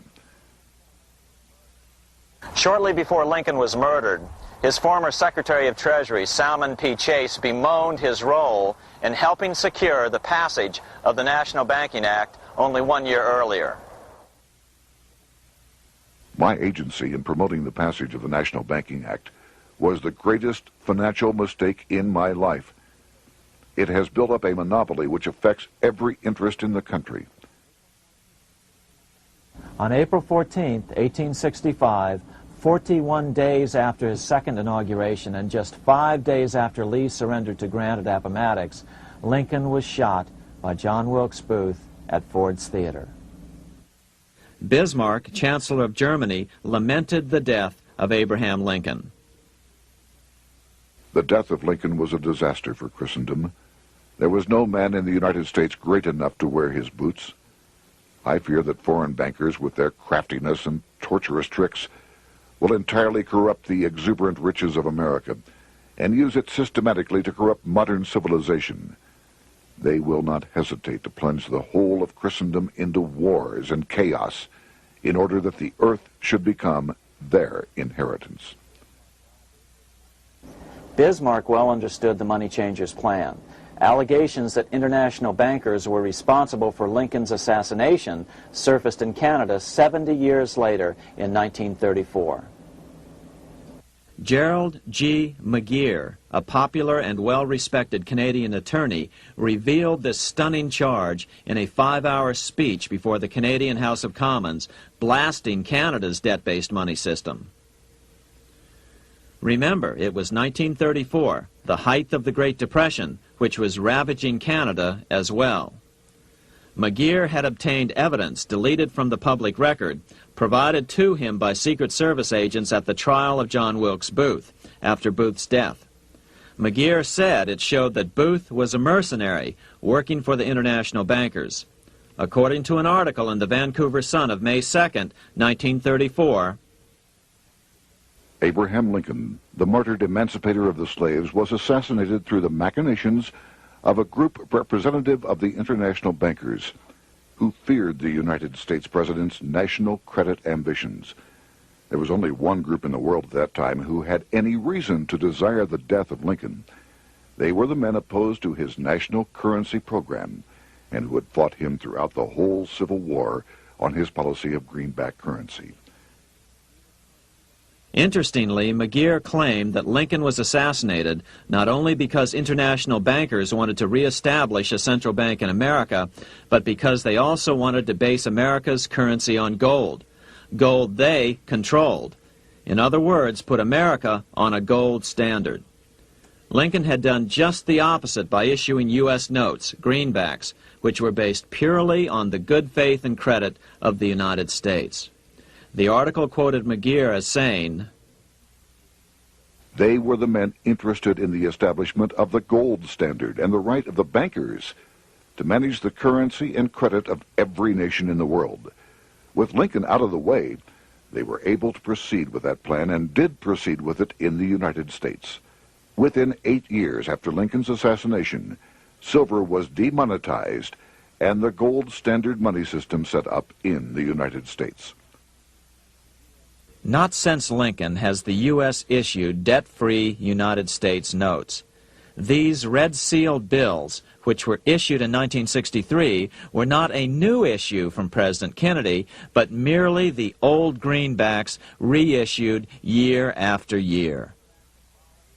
In another act of folly and ignorance, the 1994 Regal Act actually authorized the replacement of Lincoln's greenbacks with debt-based notes. In other words, greenbacks were in circulation in the United States until 1994. Why was silver bad for the bankers and gold good? Simple. Because silver was plentiful in the United States. It was very hard to control. Gold was, and always has been, scarce. Throughout history, it has been relatively easy to monopolize gold, but silver has historically been 15 times more plentiful. With Lincoln out of the way, the money changers' next objective was to gain complete control over America's money. This was no easy task.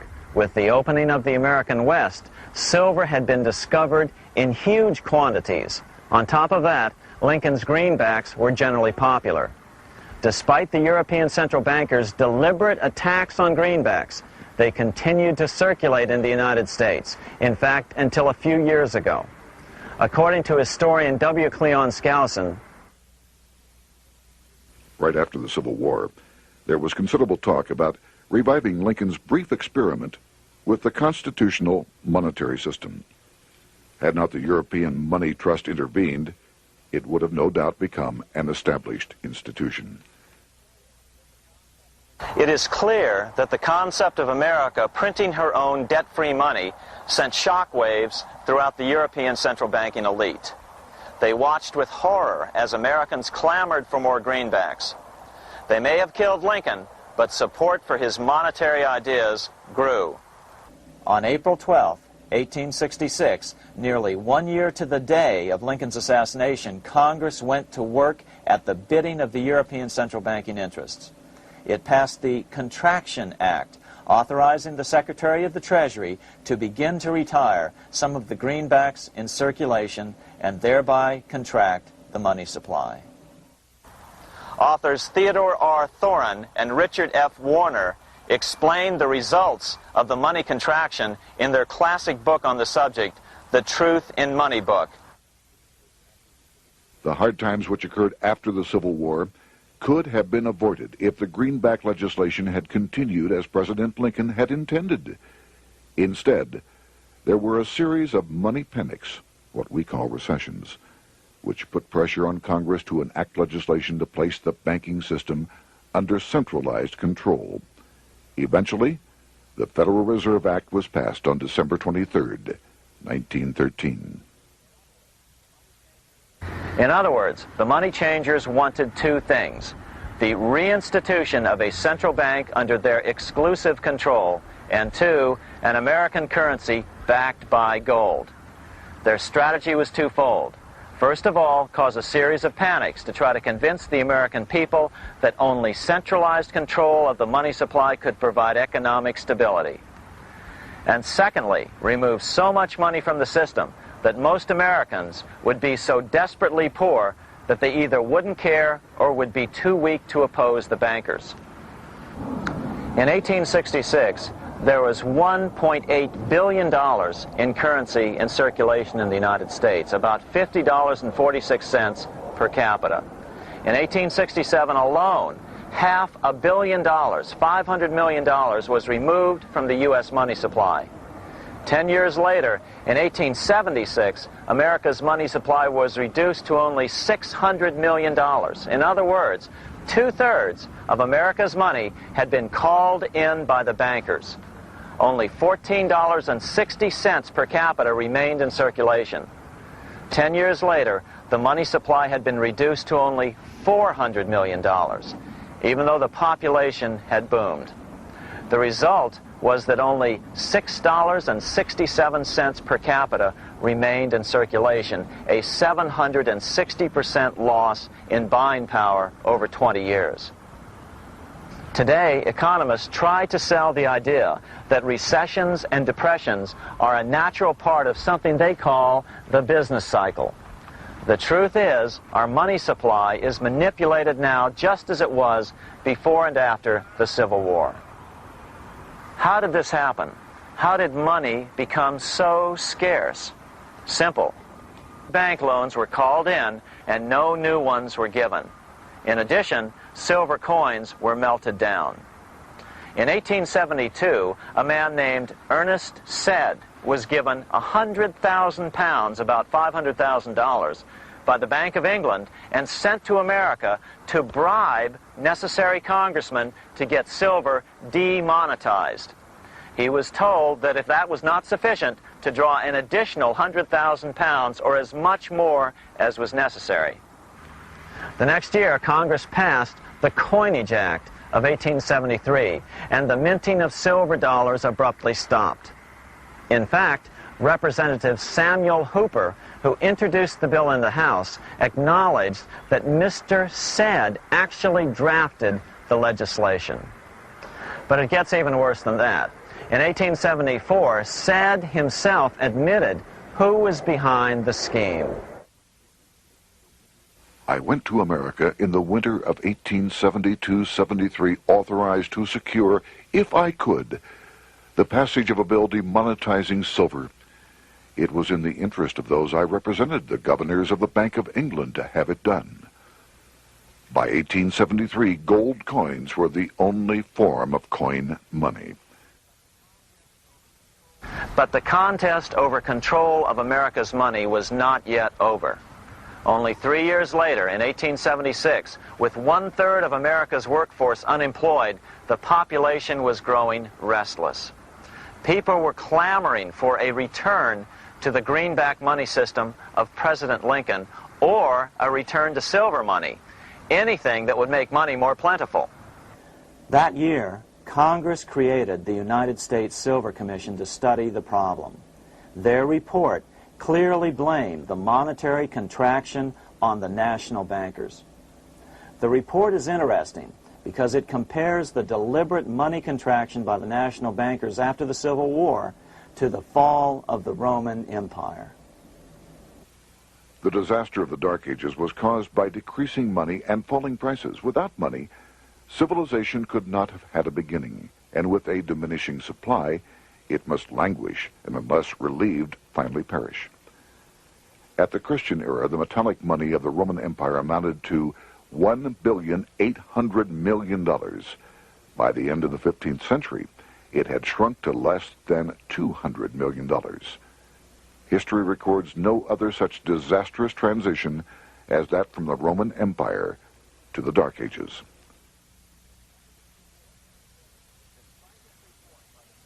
Despite this report by the Silver Commission, Congress took no action. The next year, 1877, riots broke out from Pittsburgh to Chicago. The torches of starving vandals lit up the sky. The bankers huddled to decide what to do. They decided to hang on. Now that they were back in control to a certain extent, they were not about to give it up. At the meeting of the American Bankers Association that year, they urged their membership to do everything in their power to put down the notion of a return to greenbacks. The ABA Secretary, James Buell, authored a letter to the members which blatantly called on the banks to subvert not only Congress, but the press. It is advisable to do all in your power to sustain such prominent daily and weekly newspapers, especially the agricultural and religious press, as will oppose the greenback issue of paper money, and that you will also withhold patronage from all applicants who are not willing to oppose the government issue of money. To repeal the act creating banknotes or to restore to circulation the government issue of money will be to provide the people with money and will therefore seriously affect our individual profits as bankers and lenders. See your congressman at once and engage him to support our interest that we may control legislation. As political pressure mounted in Congress for change, the press tried to turn the American people away from the truth. The New York Tribune put it this way on January 10th, 1878. "The capital of the country is organized at last, and we will see whether Congress will dare to fly in its face." But it didn't work entirely. On February 28, 1878, Congress passed the Sherman Law, allowing the minting of a limited number of silver dollars, ending the 5-year hiatus. This did not end gold backing of the currency, however, nor did it completely free silver. Previous to 1873, anyone who brought silver to the U.S. Mint could have it struck into silver dollars free of charge. No longer. But at least some money began to flow back into the economy again. With no further threat to their control, the bankers loosened up on loans, and the post-Civil War depression was finally ended. 3 years later, the American people elected Republican James Garfield president. Garfield understood how the economy was being manipulated. As a congressman, he had been chairman of the Appropriations Committee and was a member of Banking and Currency. After his inauguration, he slammed the money changers publicly in 1881. Whoever controls the volume of money in any country is absolute master of all industry and commerce. And when you realize that the entire system is very easily controlled, one way or another, by a few powerful men at the top, you will not have to be told how periods of inflation and depression originate. Unfortunately, within a few weeks of making this statement, on July 2nd of 1881, President Garfield was assassinated.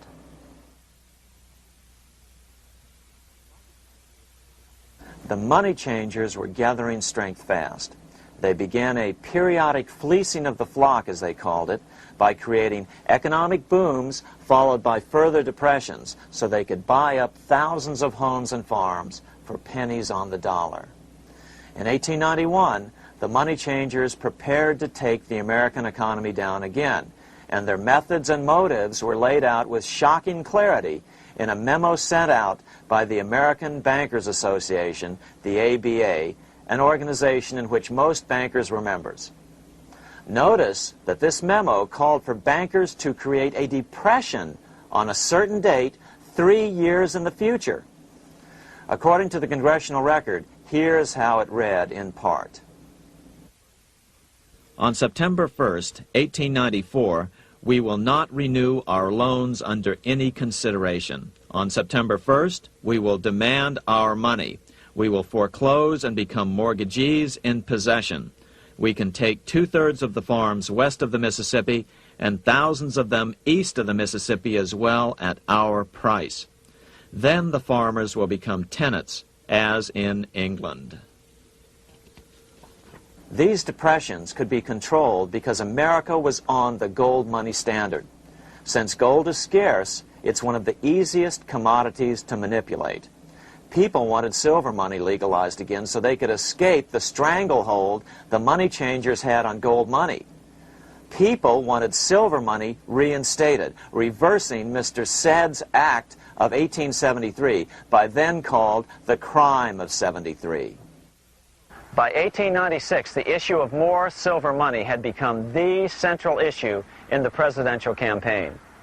William Jennings Bryan, a senator from Nebraska, ran for president as a Democrat on the free silver issue.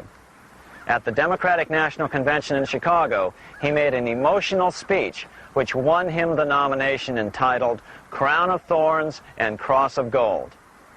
Though Bryan was only 36 years old at the time, this speech is widely regarded as the most famous oration ever made before a political convention. In the dramatic conclusion, Bryan said, "We will answer their demand for a gold standard by saying to them, you shall not press down upon the brow of labor this crown of thorns. You shall not crucify mankind upon a cross of gold." The bankers lavishly supported the Republican candidate, William McKinley, who favored the gold standard. The resulting contest was amongst the most fiercely contested presidential races in American history. Bryan made over 600 speeches in 27 states. The McKinley campaign got manufacturers and industrialists to inform their employees that if Bryan were elected, all factories and plants would close and there would be no work. The ruse succeeded. McKinley beat Bryan by a small margin. Bryan ran for president again in 1900 and in 1908, but fell short each time. During the 1912 Democratic Convention, Bryan was a powerful figure who helped Woodrow Wilson win the nomination.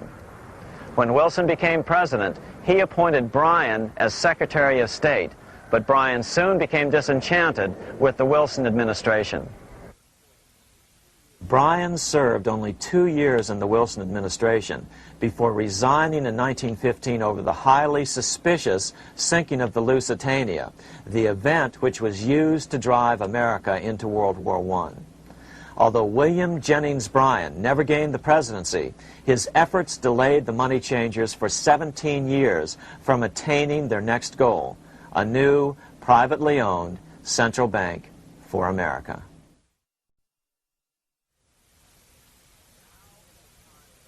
Now it was time for the money changers to get back to the business of a new private central bank for America. During the early 1900s, men like J.P. Morgan led the charge.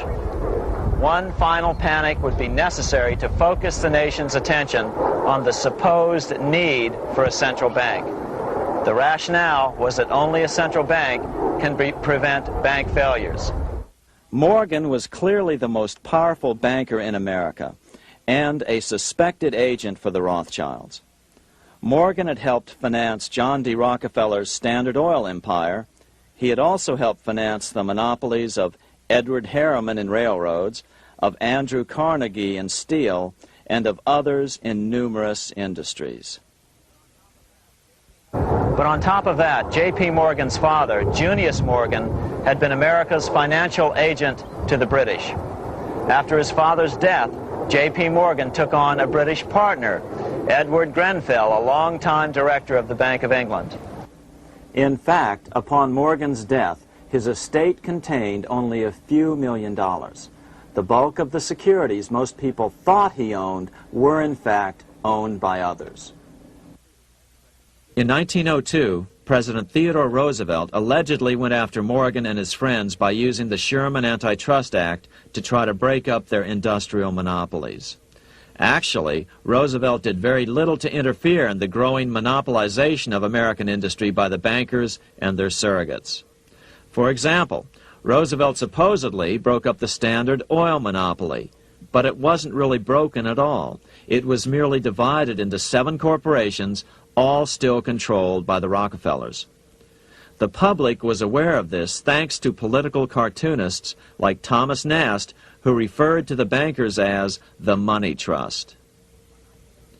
By 1907, the year after Teddy Roosevelt's re-election, Morgan decided it was time to try for a central bank again. Using their combined financial muscle, Morgan and his friends were secretly able to crash the stock market. Thousands of small banks were vastly overextended. Some had reserves of less than 1% thanks to the fractional reserve principle. Within days, bank runs were commonplace across the nation. Now Morgan stepped into the public arena and offered to prop up the faltering American economy by supporting failing banks with money he manufactured out of nothing. It was an outrageous proposal, far worse than even fractional reserve banking, but Congress let him do it. Morgan manufactured $200 million worth of this completely reserveless private money and bought things with it, paid for services with it, and sent some of it to his branch banks to lend out at interest. His plan worked. Soon, the public regained confidence in money in general and quit hoarding their currency. But as a result, banking power was further consolidated into the hands of a few large banks. By 1908, the panic was over, and Morgan was hailed as a hero by the president of Princeton University, a man by the name of Woodrow Wilson. All this trouble could be averted if we appointed a committee of 6 or 7 public-spirited men like J.P. Morgan to handle the affairs of our country. Economics textbooks would later explain that the creation of the Federal Reserve System was the direct result of the Panic of 1907. Quote, "With its alarming epidemic of bank failures, the country was fed up once and for all with the anarchy of unstable private banking," close quote. But Minnesota Congressman Charles A. Lindbergh Sr., the father of the famous aviator Lucky Lindy, later explained that the Panic of 1907 was really just a scam. Those not favorable to the money trust could be squeezed out of business and the people frightened into demanding changes in the banking and currency laws which the money trust would frame. So, since the passage of the National Bank Act of 1863, the money changers had been able to create a series of booms and busts. The purpose was not only to fleece the American public of their property, but to later claim that the banking system was basically so unstable that it had to be consolidated into a central bank once again.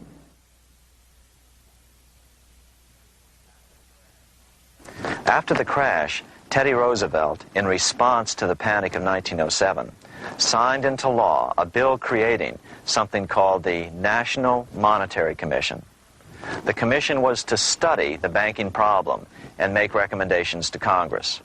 Of course, the commission was packed with Morgan's friends and cronies. The chairman was a man named Senator Nelson Aldrich from Rhode Island. Aldrich represented the Newport, Rhode Island homes of America's richest banking families.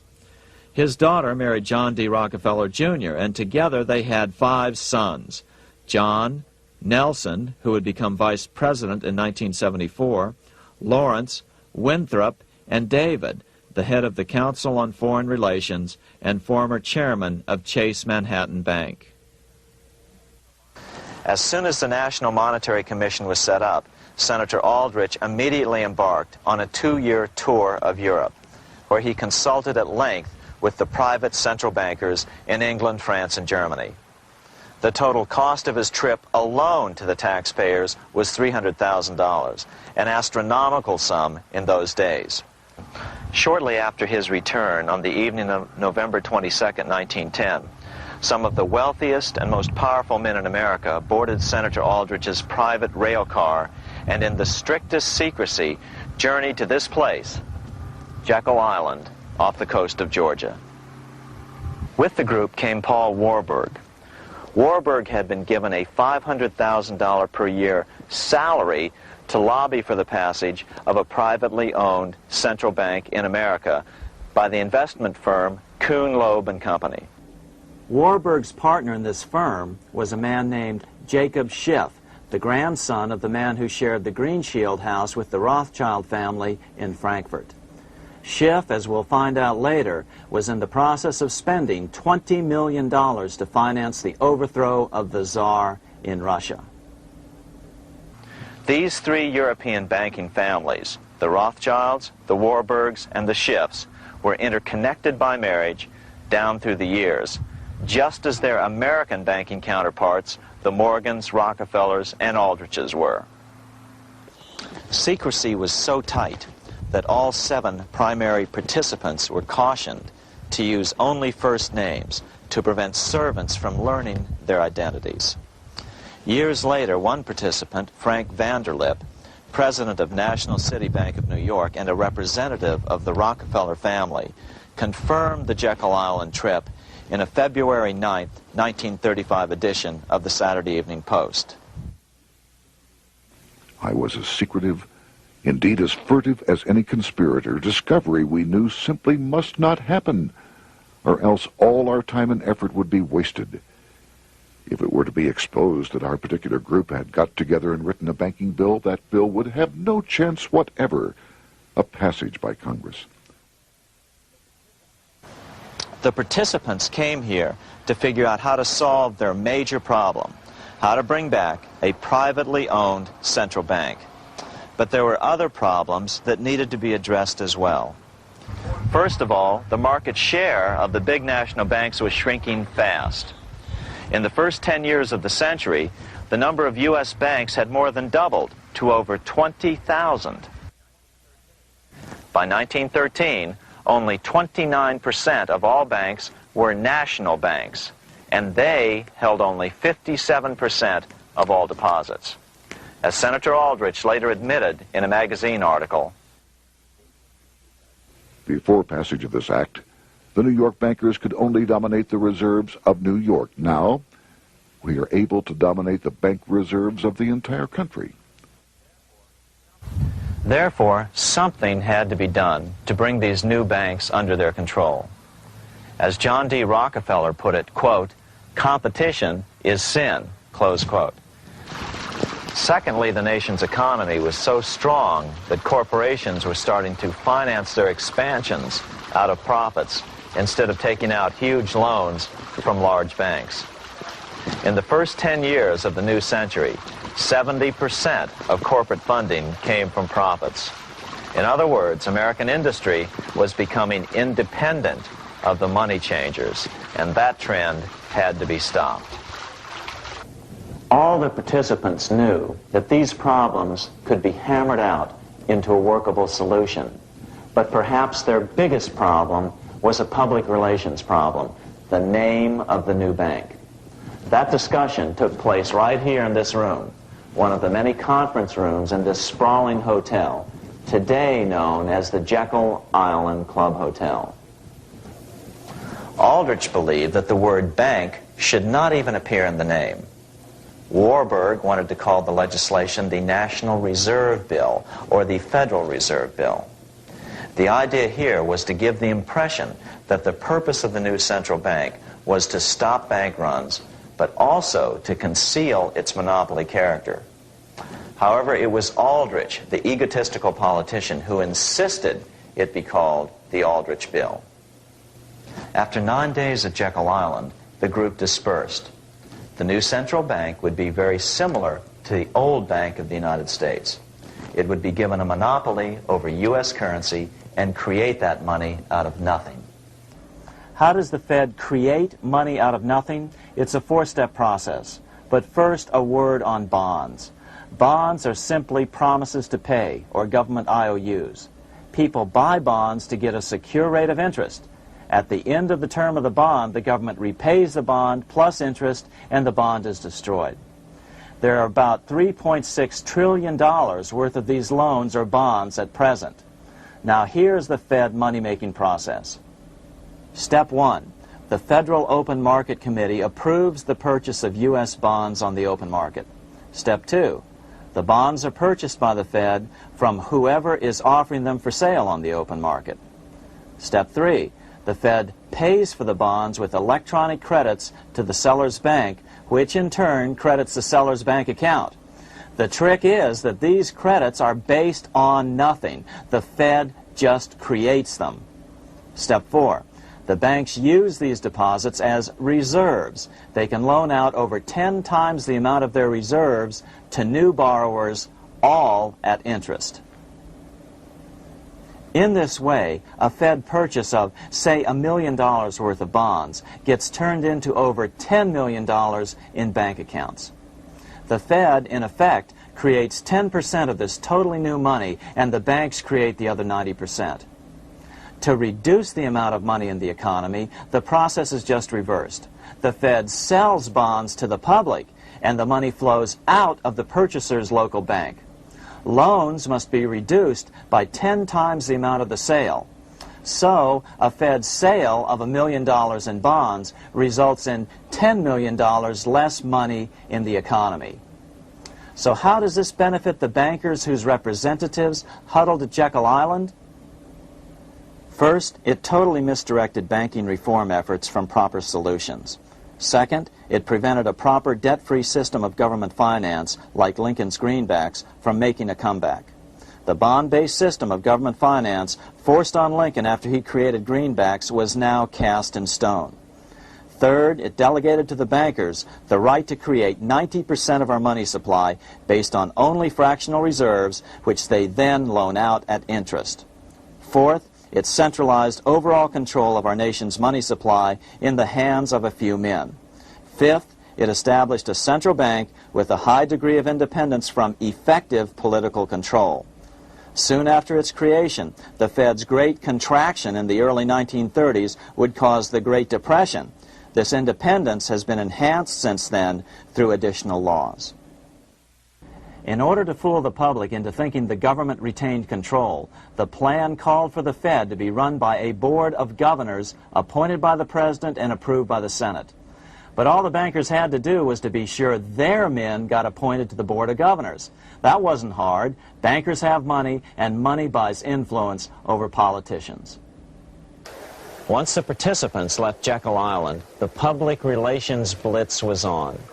The big New York banks put together an educational fund of $5 million to finance professors at respected universities to endorse the new bank. Woodrow Wilson at Princeton was one of the first to jump on the bandwagon. But the bankers' subterfuge didn't work. The Aldrich Bill was quickly identified as the bankers' bill, a bill to benefit only what became known as the money trust. As Congressman Lindbergh put it during the congressional debate, the Aldrich Plan is the Wall Street Plan. It means another panic, if necessary, to intimidate the people. Aldrich, paid by the government to represent the people, proposes a plan for the trusts instead. seeing they didn't have the votes to win in Congress, the Republican leadership never brought the Aldrich bill to a vote. The bankers quietly decided to move to track 2, the Democratic alternative. They began financing Woodrow Wilson as the Democratic nominee. As respected historian James Perloff put it, Wall Street financier Bernard Baruch was put in charge of Wilson's education. Baruch brought Wilson to the Democratic Party headquarters in New York in 1912, leading him like one would a poodle on a string. Wilson received an indoctrination course from the leaders convened there. So now the stage was set. The money changers were poised to install their privately owned central bank once again. The damage President Andrew Jackson had done 76 years earlier had been only partly repaired with the passage of the National Bank Act during the Civil War. Since then, the battle had raged on across the decades. The Jacksonians became the greenbackers, who became the hardcore supporters of William Jennings Bryan. With Bryan leading the charge, these opponents of the money changers, ignorant of Baruch's tutelage, now threw themselves behind Democrat Woodrow Wilson. They and Bryan would soon be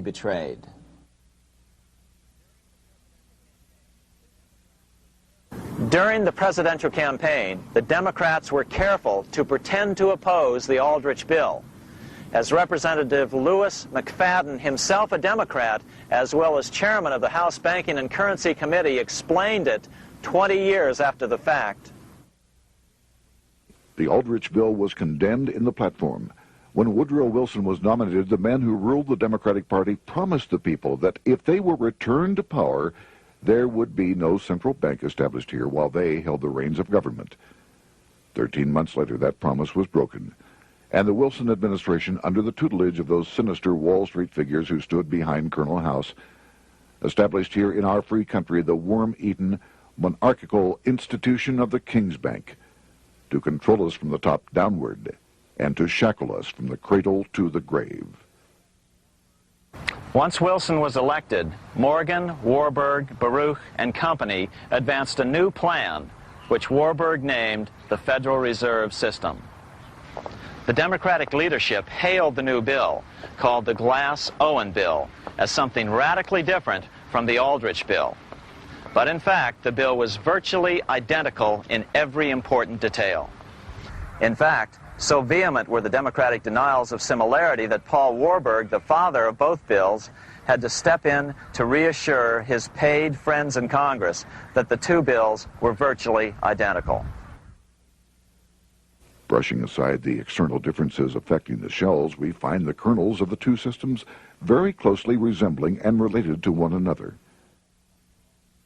But that admission was for private consumption only. Publicly, the money trust trotted out Senator Aldrich and Frank Vanderlip, the president of Rockefeller's National City Bank of New York and one of the Jekyll Island Seven, to oppose the new Federal Reserve System. Years later, however, Vanderlip admitted in the Saturday Evening Post that the two measures were virtually identical. Although the Aldrich Federal Reserve Plan was defeated when it bore the name Aldrich, nevertheless, its essential points were all contained in the plan that finally was adopted.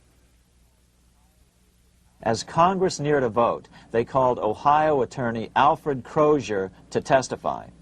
Crozier noted the similarities between the Aldrich bill and the Glass-Owen bill.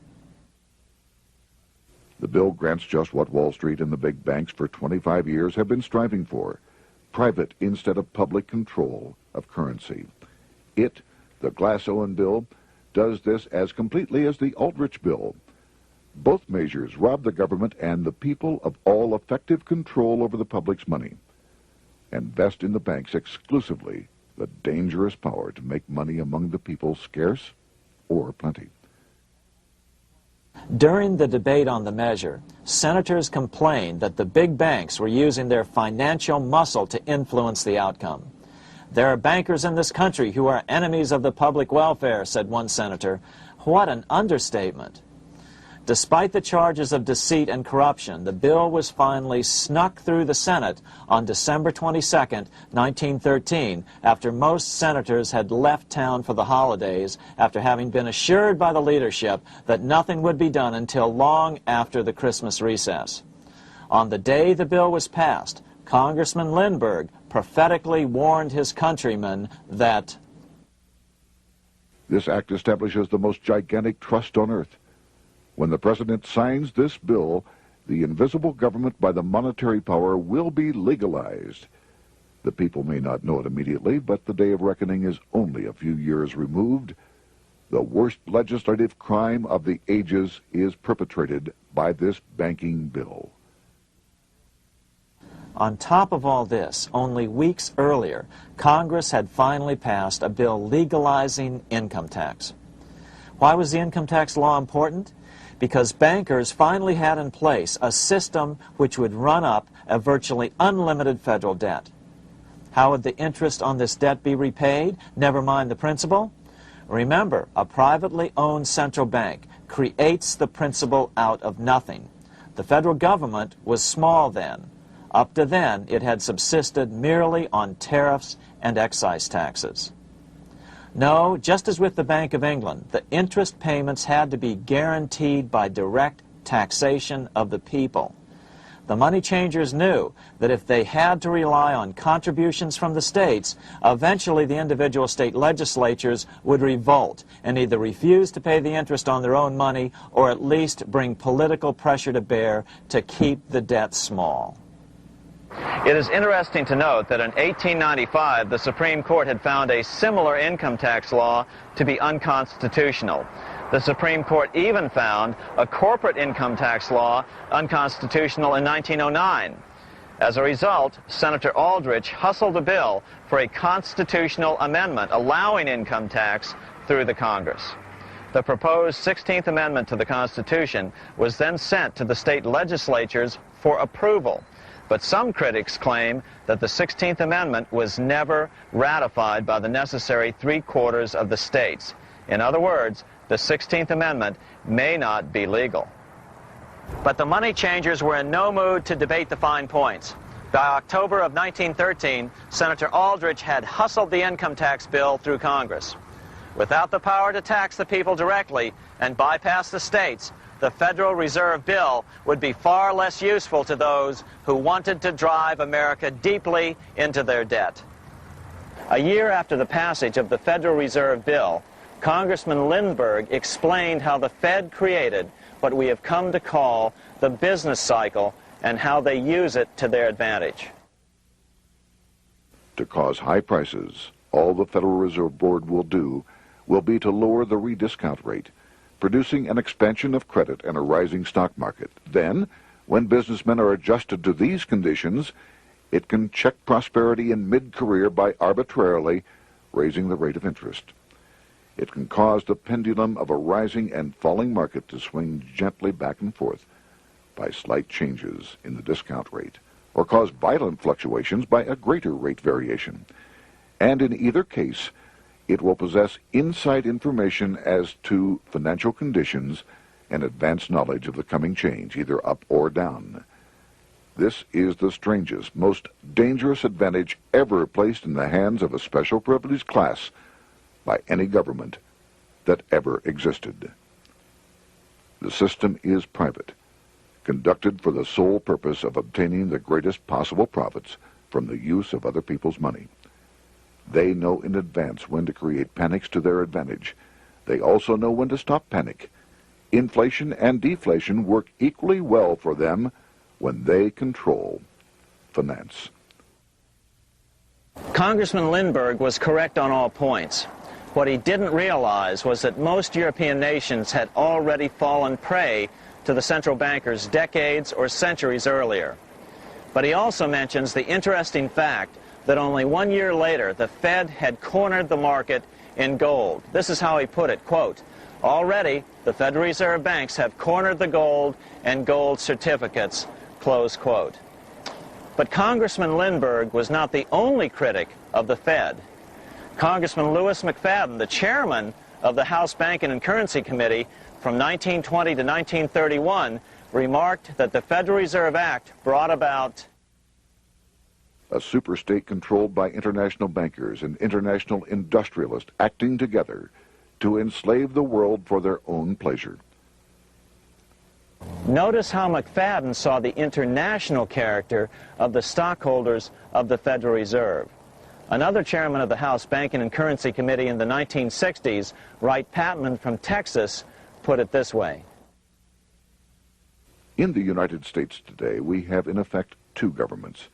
We have the duly constituted government, then we have an independent, uncontrolled, and uncoordinated government in the Federal Reserve System, operating the money powers which are reserved to Congress by the Constitution. Even the inventor of the electric light, Thomas Edison, joined the fray in criticizing the system of the Federal Reserve. If our nation can issue a dollar bond, it can issue a dollar bill.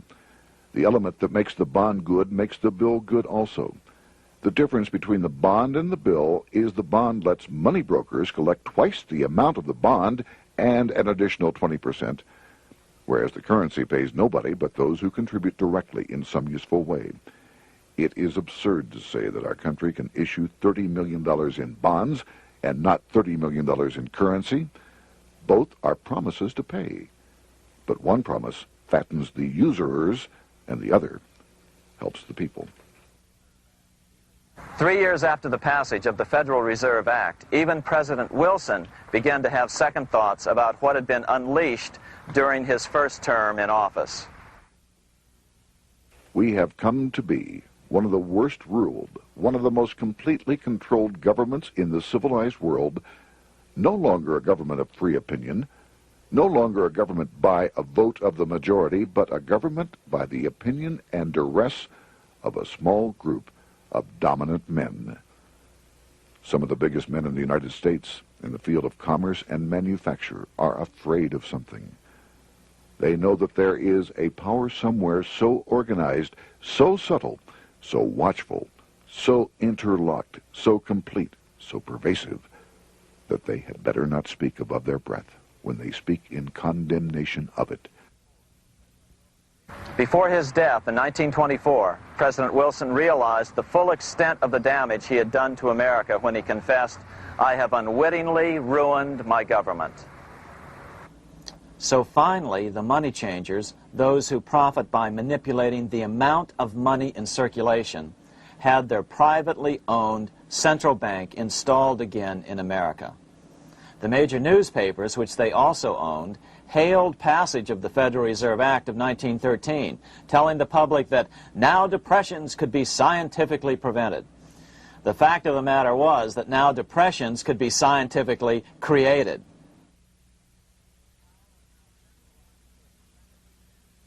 Power was now centralized to a tremendous extent. Now it was time for a war, a really big war. In fact, the First World War. Of course, to the central bankers, the political issues of war don't matter nearly as much as the profit potential, and nothing creates debts like warfare. England was the best example at that time. During the 119-year period between the founding of the Bank of England and Napoleon's defeat at Waterloo, England had been at war for 56 years, and much of the remaining time she'd been preparing for war. In World War I, the German Rothschilds loaned money to the Germans, the British Rothschilds loaned money to the British, and the French Rothschilds loaned money to the French. In America, J.P. Morgan was the sales agent for war materials to both the British and the French. In fact, 6 months into the war, Morgan became the largest consumer on earth, spending $10 million a day. His offices here at 23 Wall Street were mobbed by brokers and salesmen trying to cut a deal. In fact, it got so bad that the bank had to post guards at every door and at the partners' homes as well.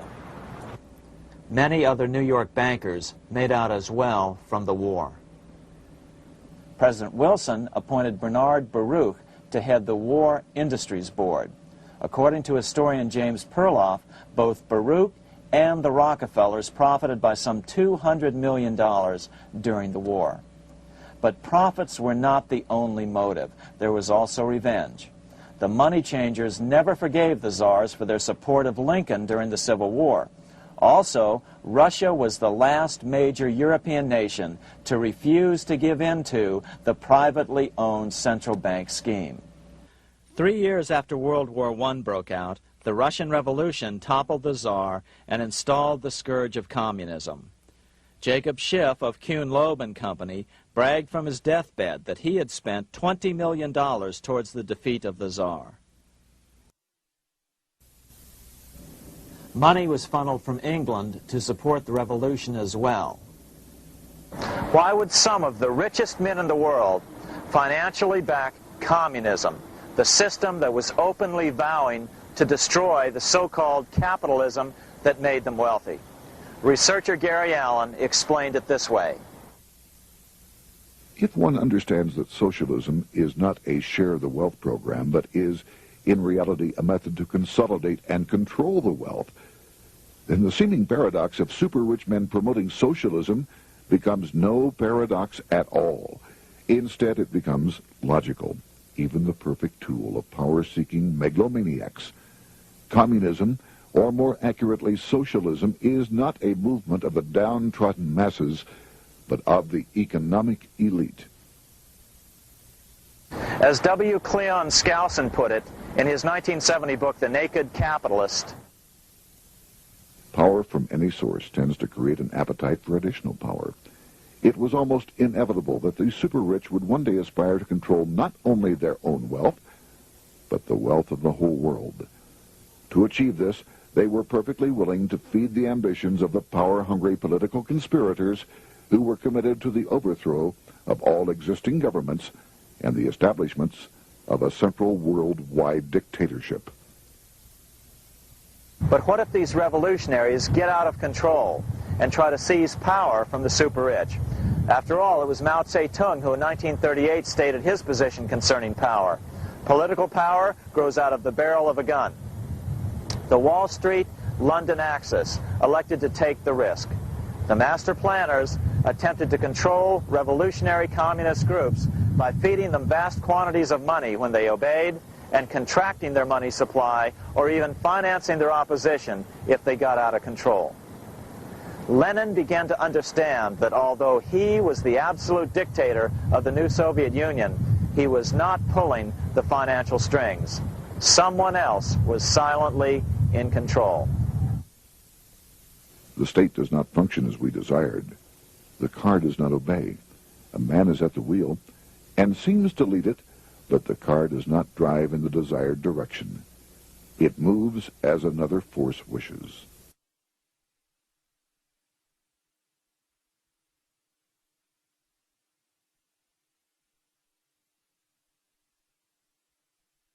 Who is behind it?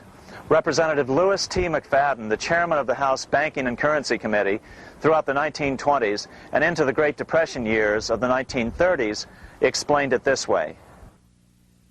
The course of Russian history has indeed been greatly affected by the operations of international bankers. The Soviet government has been given United States Treasury funds by the Federal Reserve Board, acting through the Chase Bank. England has drawn money from us through the Federal Reserve banks and has relent it at high rates of interest to the Soviet government. The Dnipro Dam was built with funds unlawfully taken from the United States Treasury by the corrupt and dishonest Federal Reserve Board and the Federal Reserve banks. In other words, the Fed and the Bank of England, at the behest of the international bankers who controlled them, were creating a monster, one which would fuel 7 decades of unprecedented communist revolution, warfare, and most importantly, debt. In case you think there's some chance that the money changers got communism going and then lost control, in 1992, the Washington Times reported that Russian President Boris Yeltsin was upset that most of the incoming foreign aid was being siphoned off, quote, straight back into the coffers of Western banks in debt service, close quote. No one in his right mind would claim that a war as large as World War I had a single cause. Wars are complex things with many causative factors. But on the other hand, it would also be equally foolish to ignore as a prime cause of World War I those who would profit the most from the war. The role of the money changers is no wild conspiracy theory. They had a motive, a short-ranged, self-serving motive, as well as a long-range political motive of advancing totalitarian governments, with the money changers maintaining the financial clout to control whatever politician might emerge as the leader. Next, we'll see what the money changers' ultimate political goal is for the world.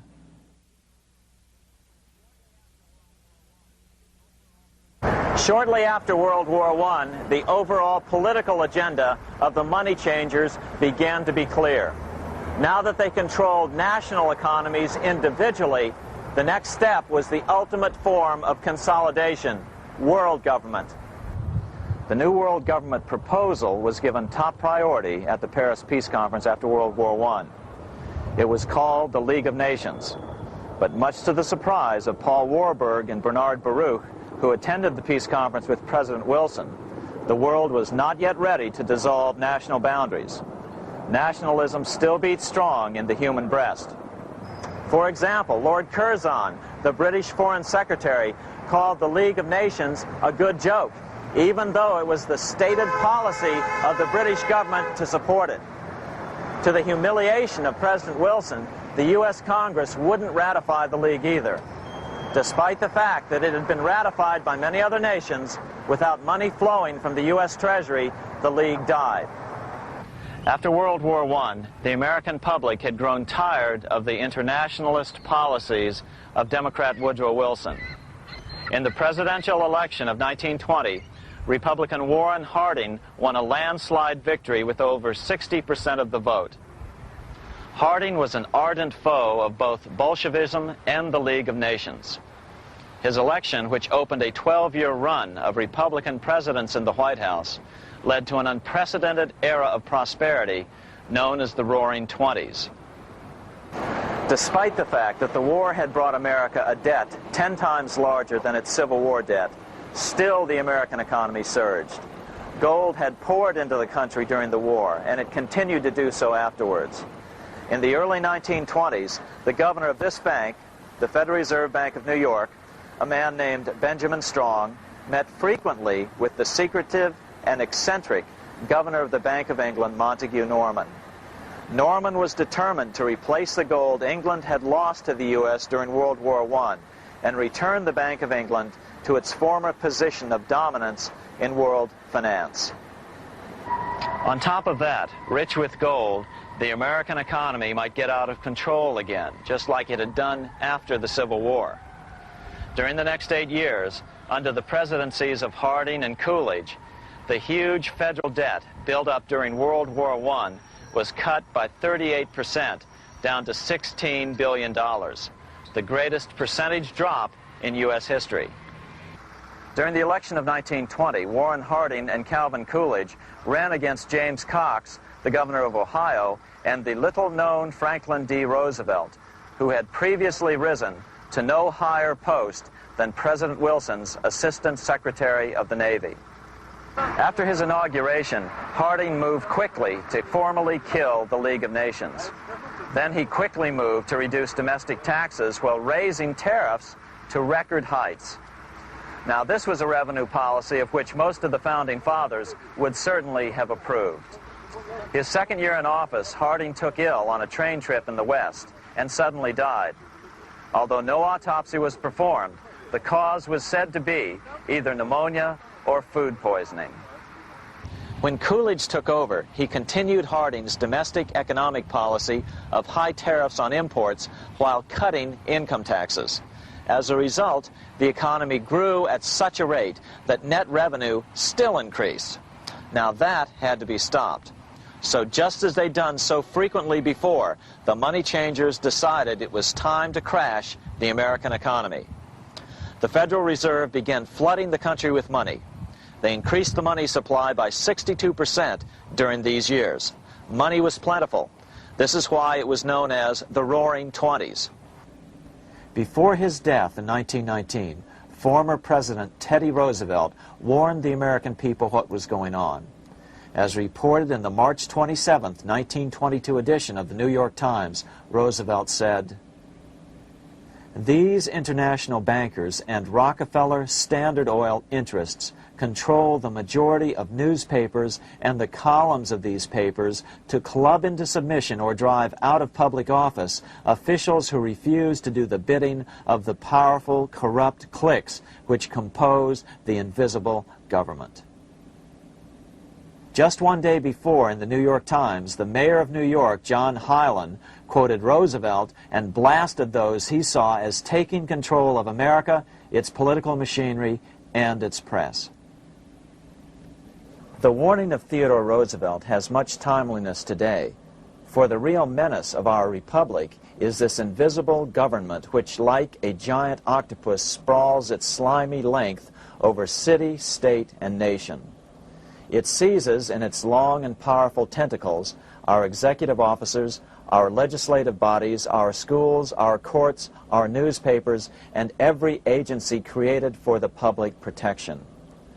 To depart from mere generalizations, let me say that at the head of this octopus are the Rockefeller Standard Oil interest and a small group of powerful banking houses generally referred to as the international bankers. The little coterie of powerful international bankers virtually run the United States government for their own selfish purposes. They practically control both parties, write political platforms, make cat's paws of party leaders, use the leading men of private organizations, and resort to every device to place a nomination for high public office only such candidates as will be amenable to the dictates of corrupt big business.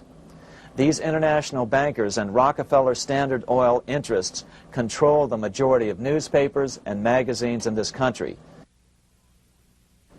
Why didn't people listen to such strong warnings and demand that Congress reverse its 1913 passage of the Federal Reserve Act? Because remember, it was the 1920s. A steady increase in bank loans contributed to a rising market. In other words, just as it is today, in times of prosperity, no one wants to worry about economic issues. But there was a dark side to all this prosperity. Businesses expanded and became strung out on credit. Speculation in the booming stock market became rampant. Although everything looked rosy, it was a castle made of sand. When all was in readiness, in April of 1929, Paul Warburg, the father of the Federal Reserve, sent out a secret advisory warning his friends that a collapse and nationwide depression was certain. In August of 1929, the Fed began to tighten money.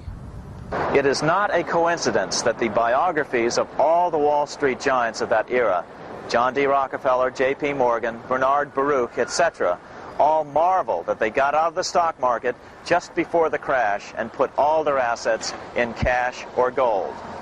On October 24th, 1929, the big New York bankers called in their 24-hour broker call loans. This meant that both stockbrokers and customers had to dump their stocks on the market to cover their loans, no matter what price they had to sell them for. As a result, the market tumbled, and that day was known as Black Thursday.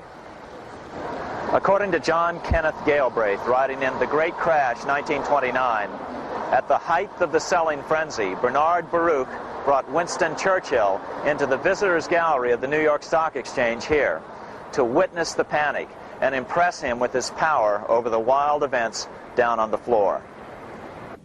Congressman Louis McFadden, chairman of the House Committee on Banking and Currency from 1920 to 1931, knew who to blame. He accused the Fed and the international bankers of orchestrating the crash. It was not accidental.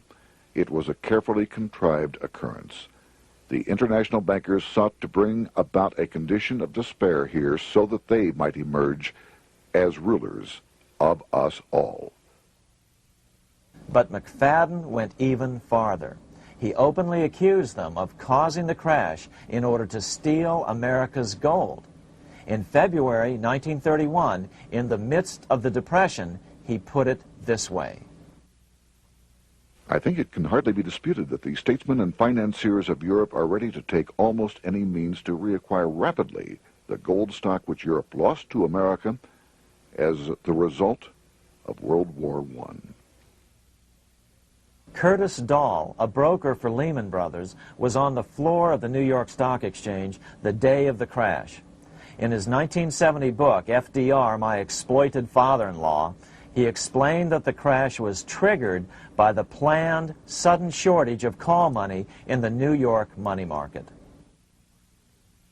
Actually, it was the calculated shearing of the public by the world money powers triggered by the planned sudden shortage of call money in the New York money market.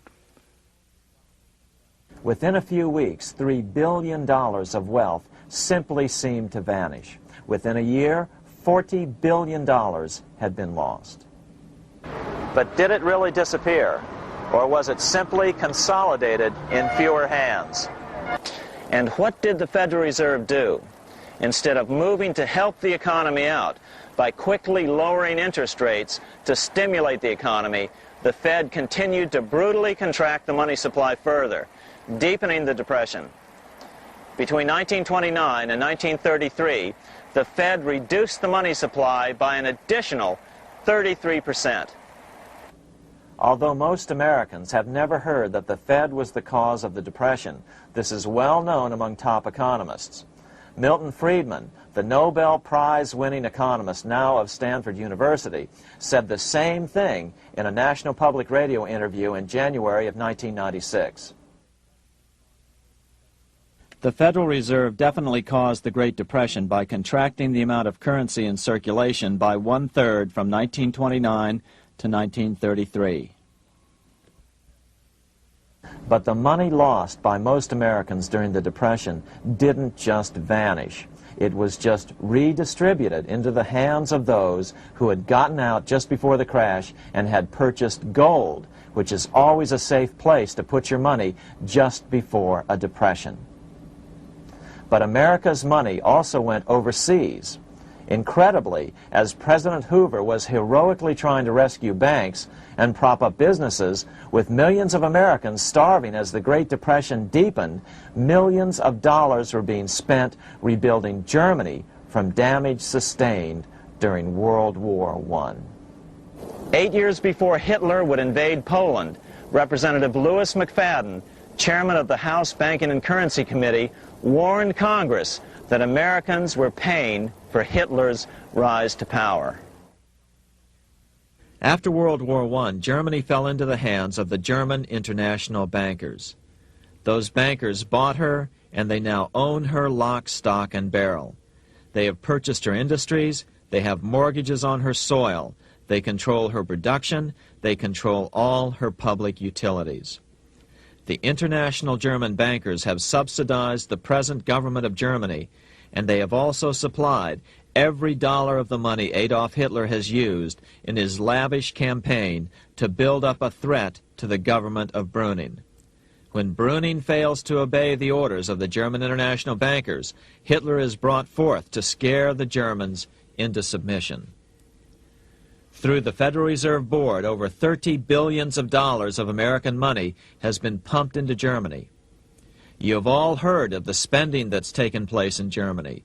Modernistic dwellings, her great planetariums, her gymnasiums, her swimming pools, her fine public highways, her perfect factories. All this was done on our money. All this was given to Germany through the Federal Reserve Board. The Federal Reserve Board has pumped so many billions of dollars into Germany that they dare not name the total. Franklin D. Roosevelt was swept into office during the 1932 presidential election. Once Roosevelt was in office, however, sweeping emergency banking measures were immediately announced, which did nothing but increase the Fed's power over the money supply. Then, and only then, did the Fed finally begin to loosen the purse strings and feed new money out to the starving American people. At first, Roosevelt railed against the money changers as being the cause of the Depression. Believe it or not, this is what he said on March 4th, 1933, in his inaugural address. Practices of the unscrupulous money changers stand indicted in the court of public opinion, rejected by the hearts and minds of men. The money changers have fled from their high seats in the temple of our civilization. But 2 days later, Roosevelt declared a bank holiday and closed all banks.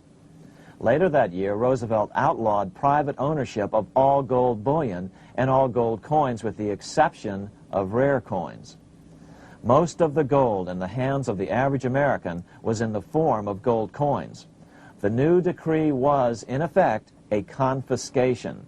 Those who didn't comply risk as much as 10 years in prison and a $10,000 fine, the equivalent of $100,000 today.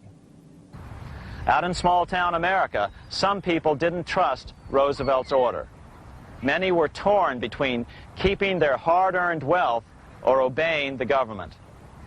Those who did turn in their gold were paid the official price for it, $20.66 per ounce. So unpopular was the confiscation order that no one anywhere in government would take credit for authoring it. No congressman claimed it. At the signing ceremony, President Roosevelt made it clear to all present that he was not the author of it and publicly stated that he had not ever read it. Even as Secretary of the Treasury said he'd never read it either, saying it was, quote, what the experts wanted. Roosevelt convinced the public to give up their gold by saying that pooling the nation's resources was necessary to get America out of the Depression. With great fanfare, he ordered a new bullion depository built to hold the mountain of gold the U.S. government was illegally confiscating. By 1936, the U.S. bullion depository at Fort Knox was completed, and in January 1937, the gold began to flow into it. The rip-off of the ages was about to proceed.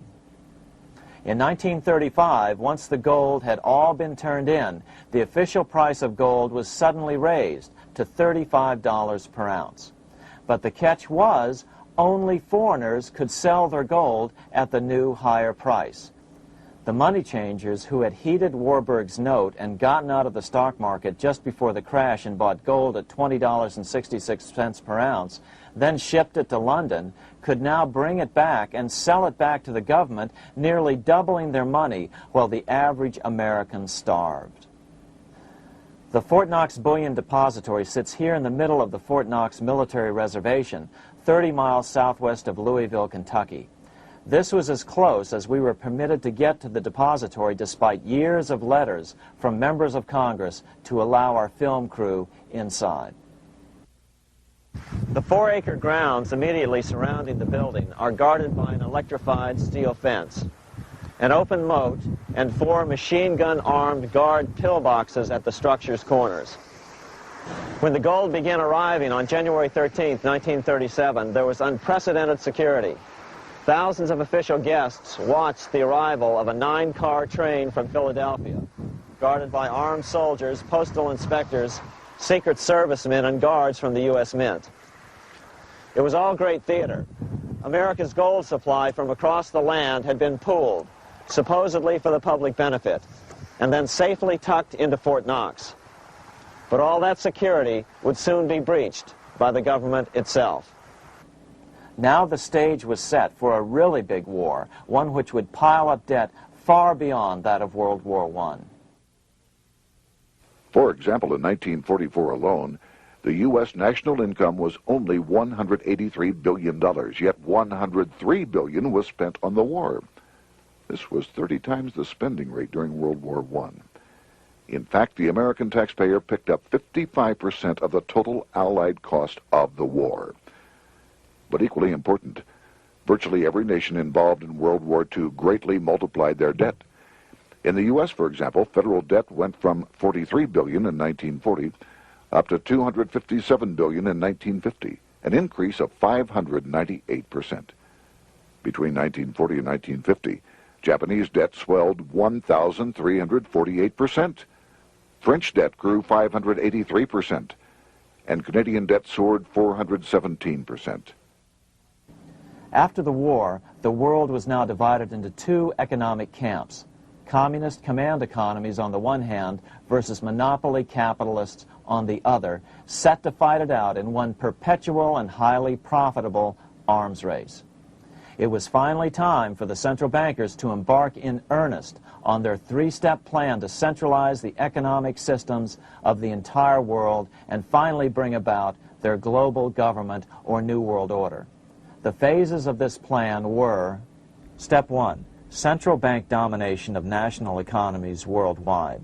Step 2, centralize regional economies through organizations such as the European Monetary Union and regional trade unions such as NAFTA. Step 3, centralize the world economy through a world central bank, a world money, and ending national independence through abolition of all tariffs by treaties like GATT. Step 1 was completed long ago. Steps 2 and 3 are far advanced, nearing completion. What about gold? Among central banks, the largest holder of gold is now the IMF. It and central banks now control 2/3 of the world's gold supply, giving them the ability to manipulate the gold market. Remember the money changer's golden rule: he who has the gold makes the rules. But before we get into solutions to our problem, let's take a look at what happened to all that gold in Fort Knox. Because if we don't understand that the gold has been stolen, we'll allow ourselves to be stampeded into the wrong solution, a gold-backed currency. Most Americans still believe that the gold is still here at Fort Knox.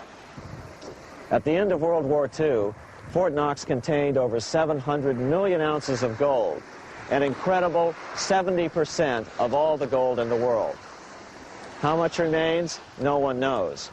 Despite the fact that federal law requires an annual physical audit of Fort Knox gold, the Treasury has consistently refused to conduct one. The truth is that a reliable audit of whatever remains here has not been conducted since President Eisenhower ordered one in 1953. Where did America's gold in Fort Knox go? Over the years, it was sold off to European money changers at the $35 per ounce price. Remember, this was during a time when it was illegal for Americans to buy any of their own gold from Fort Knox. In fact, there was a very infamous case where the Firestone family set up a string of dummy corporations to purchase Fort Knox gold and keep it in Switzerland, never hitting U.S. shores. They were eventually caught, however, and successfully prosecuted. Finally, by 1971, all the pure gold had been secretly removed from Fort Knox, drained back to London. Once the gold was gone from Fort Knox, President Nixon closed the gold window by repealing Roosevelt's Gold Reserve Act of 1934, finally making it legal once again for Americans to buy gold. Naturally, gold prices immediately began to soar. 9 years later, gold sold for $880 per ounce, 25 times what the gold in Fort Knox was sold for. One would think that eventually someone in the government would get wind of what was happening and blow the whistle. The largest fortune in the history of the world stolen. Shades of the old James Bond film, Goldfinger.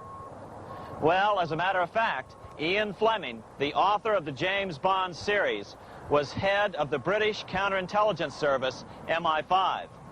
Some believe in the intelligence community that he wrote much of his fiction as a warning, as many authors of fiction do.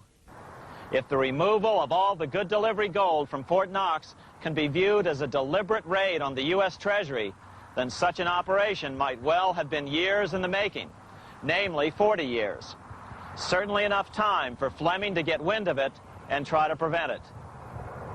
So just how did the story of the Fort Knox gold robbery get out? It all started with an article in a New York periodical in 1974. The article charged that the Rockefeller family was manipulating the Federal Reserve to sell off Fort Knox gold at bargain basement prices to anonymous European speculators. 3 days later, the anonymous source of the story, Louise Auchincloss Boyer, mysteriously fell to her death from the window of her 10th floor apartment in New York. How would Mrs. Boyer have known of the Rockefeller connection to the Fort Knox gold heist? She was the longtime secretary of Nelson Rockefeller. For the next 14 years, this man, Ed Durrell, a wealthy Ohio industrialist, devoted himself to a quest for the truth concerning the Fort Knox gold. He wrote thousands of letters to over 1,000 government and banking officials, trying to find out how much gold was really left and where the rest of it had gone. Edith Roosevelt, the granddaughter of President Teddy Roosevelt, questioned the actions of the government in a March 1975 edition of the New Hampshire Sunday News. Allegations of missing gold from our Fort Knox vaults are being widely discussed in European financial circles. But what is puzzling is that the administration is not hastening to demonstrate conclusively that there is no cause for concern over our gold treasure, if indeed it is in a position to do so. Unfortunately, Ed Durrell never did accomplish his primary goal, a full audit of the gold reserves in Fort Knox. It's incredible that the world's greatest treasure has had little accounting or auditing. This gold belonged to the American people, not the Federal Reserve and their foreign owners. One thing is certain, the government could blow all of this speculation away in a few days with a well-publicized audit under the searing lights of media cameras. It has chosen not to do so. One must conclude that they are afraid of the truth such an audit would reveal. What is the government so afraid of? Here's the answer. When President Ronald Reagan took office in 1981, his conservative friends urged him to study the feasibility of returning to a gold standard as the only way to curb government spending. It sounded like a reasonable alternative, so President Reagan appointed a group of men called the Gold Commission to study the situation and report back to Congress. What Reagan's Gold Commission reported back to Congress in 1982 was the following shocking revelation concerning gold. The U.S. Treasury owned no gold at all. All the gold that was left in Fort Knox was now owned by the Federal Reserve, a group of private bankers, as collateral against the national debt. The truth of the matter is that never before has so much money been stolen from the hands of the general public and put into the hands of a small group of private investors, the money changers.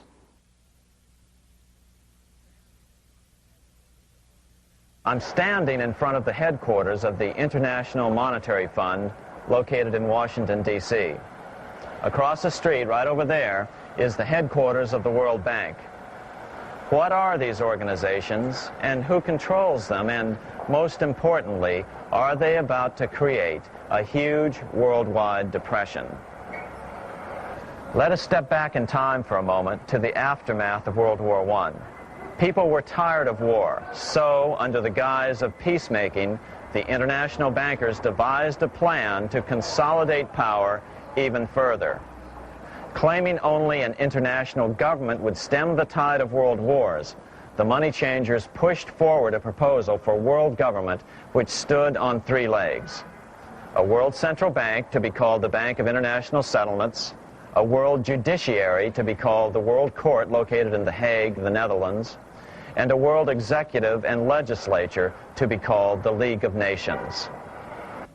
As President Clinton's mentor, Georgetown historian Carroll Quigley wrote in his 1966 book, Tragedy and Hope, the powers of financial capitalism had a far-reaching plan, nothing less than to create a world system of financial control in private hands, able to dominate the political system of each country and the economy of the world as a whole. This system was to be controlled in a feudalistic fashion by the central banks of the world, acting in concert by secret agreements arrived at in frequent meetings and conferences. The apex of the system was to be the Bank for International Settlements in Bâle, Switzerland, a private bank owned and controlled by the world central banks, which were themselves private corporations. Each central bank sought to dominate its government by its ability to control treasury loans, to manipulate foreign exchanges, to influence the level of economic activity in the country, and to influence cooperative politicians by subsequent economic rewards in the business world. Despite intense pressure from the international bankers and the press, a handful of U.S. senators, led by Senator Henry Cabot Lodge, kept the U.S. out of these schemes. Without U.S. participation, the League was doomed. Incredibly, even though the U.S. rejected the World Central Bank, the BIS, the New York Federal Reserve ignored its government and arrogantly sent representatives to Switzerland to participate in the central bankers' meeting right up until 1994, when the U.S. was finally officially dragged into it. Their world government schemes thwarted, the bankers resorted to the old formula: another war to wear down the resistance to world government while reaping handsome profits. To this end, Wall Street helped resurrect Germany through the Thyssen banks, which were affiliated with the Harriman interest in New York, just as the Chase Bank had assisted in the financing of the Bolshevik Revolution in Russia during World War I. Chase Bank was controlled by the Rockefeller family. Subsequently, it was merged with Warburg's Manhattan Bank to form the Chase Manhattan Bank. Now this has merged with Chemical Bank of New York, making it the largest Wall Street bank. Their strategy worked. Even before World War II was over, world government was back on track. In 1944, at Bretton Woods, New Hampshire, the International Monetary Fund and the World Bank were approved with full U.S. participation. The Second League of Nations, renamed the United Nations, was approved in 1945.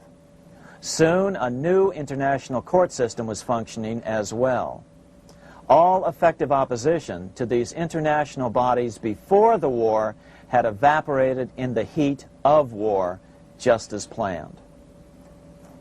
These new organizations simply repeated on a world scale what the National Banking Act of 1864 and the Federal Reserve Act of 1913 had established in the U.S.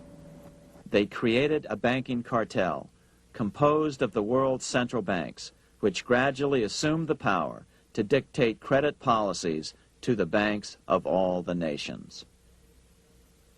For example, just as the Federal Reserve Act authorized the creation of a new national fiat currency called Federal Reserve Notes, the IMF has been given the authority to issue a world fiat money called Special Drawing Rights, or SDRs.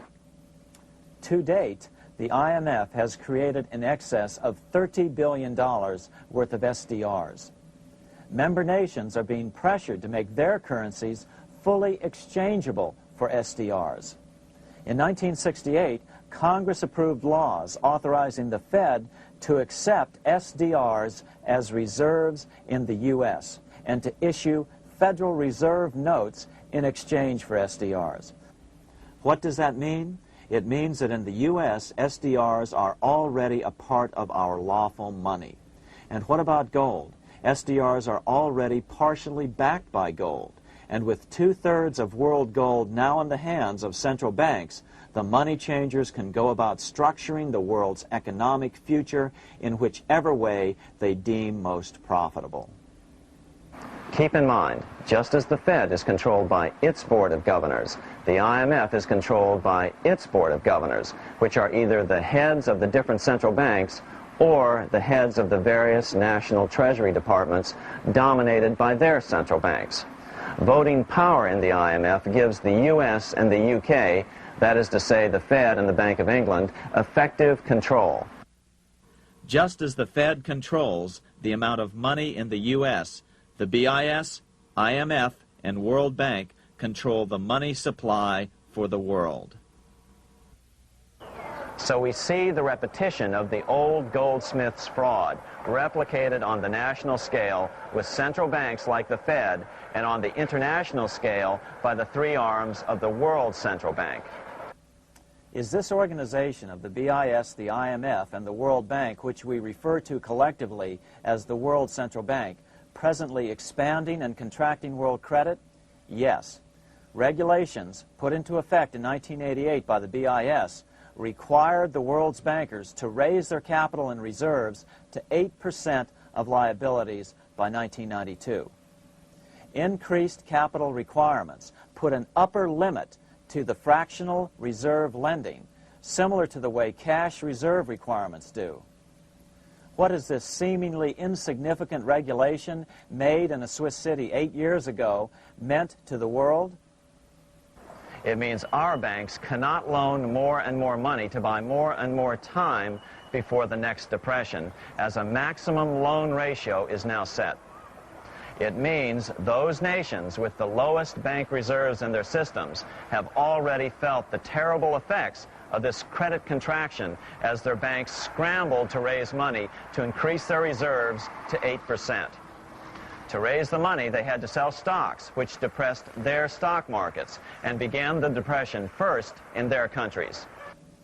Japan, which in 1988 had among the lowest capital and reserve requirements and thus was the most affected by the regulation, has experienced a financial crash which began almost immediately in 1989, which has wiped out a staggering 50% of the value of its stock market since 1990 and 60% of the value of its commercial real estate. The Bank of Japan has lowered its interest rates to 0.5%, practically giving away money to resurrect the economy, but still the depression worsens. Due to the $20 billion U.S. bailout of Mexico, the financial collapse in that nation is already known here. Yet despite the bailout, the economy continues to be a disaster. One huge debt after another is rolled over as new loans are being made simply to enable Mexico to pay the interest on the old loans. In the south of Mexico, the poor have been in open revolt as every spare peso is being siphoned out of the country to make interest payments. It is important to note that a radical transfer of power is taking place as nations become subservient to a supranational world central bank controlled by a handful of the world's richest bankers. As the IMF creates more and more SDRs by the stroke of a pen on IMF ledgers, more and more nations borrow them to pay interest on their mounting debts and gradually fall under the control of the faceless bureaucrats of the World Central Bank. As the worldwide depression worsens and spreads, this will give the World Central Bank the power of economic life and death over these nations. It will decide which nations will be permitted to receive further loans and which nations will starve. Despite all the rhetoric about development and the alleviation of poverty, the result is a steady transfer of wealth from the debtor nations to the money changers' central banks which control the IMF and the World Bank. For example, in 1992, the Third World debtor nations, which borrowed from the World Bank, paid $198 million more to the central banks of the developed nations for World Bank-funded purposes than they received from the World Bank. All this increases their permanent debt in exchange for temporary relief of poverty caused by prior borrowings. Already, these repayments exceed the amount of the new loans.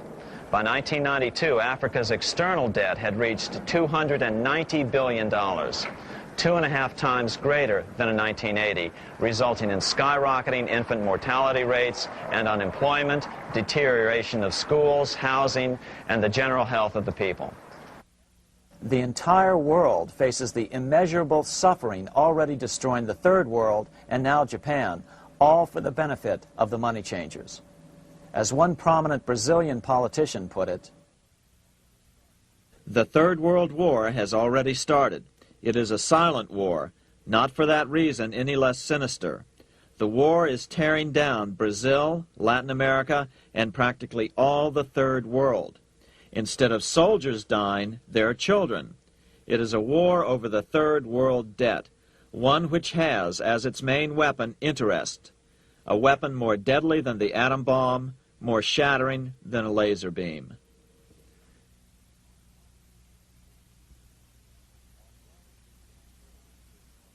Although it would be absurd to ignore the pivotal role played by influential families such as the Rothschilds, the Warburgs, the Schiffs, the Morgans, and the Rockefellers in any review of the history of central banking and fractional banking, keep in mind, by now, central banks and the large commercial banks are up to 3 centuries old and deeply entrenched in the economic life of many nations.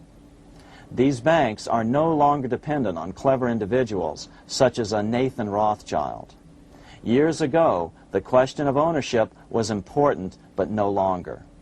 For example, both the Bank of England and the Bank of France were nationalized after World War II, and nothing changed, nothing at all.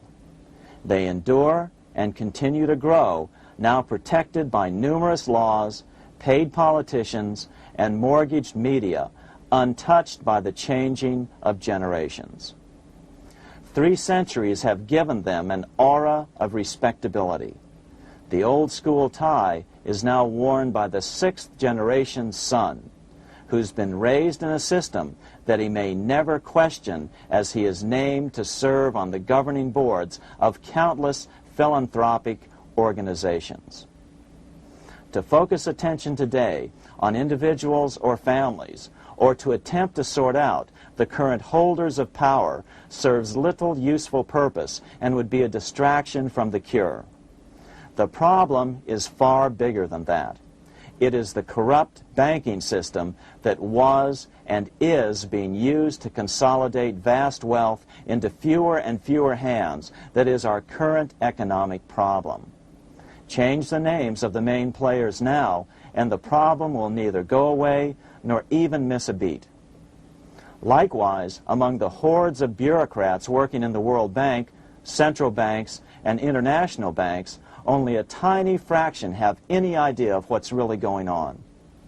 No doubt they'd be horrified to learn that their work is contributing to the terrible impoverishment and gradual enslavement of mankind to a few incredibly rich plutocrats. So really, there's no use in emphasizing the role of individuals anymore. And the problem even transcends the normal spectrum of political right and left. Both communism and socialism, as well as monopoly capitalism, have been used by the money changers. Today, they profit from either side of the new political spectrum.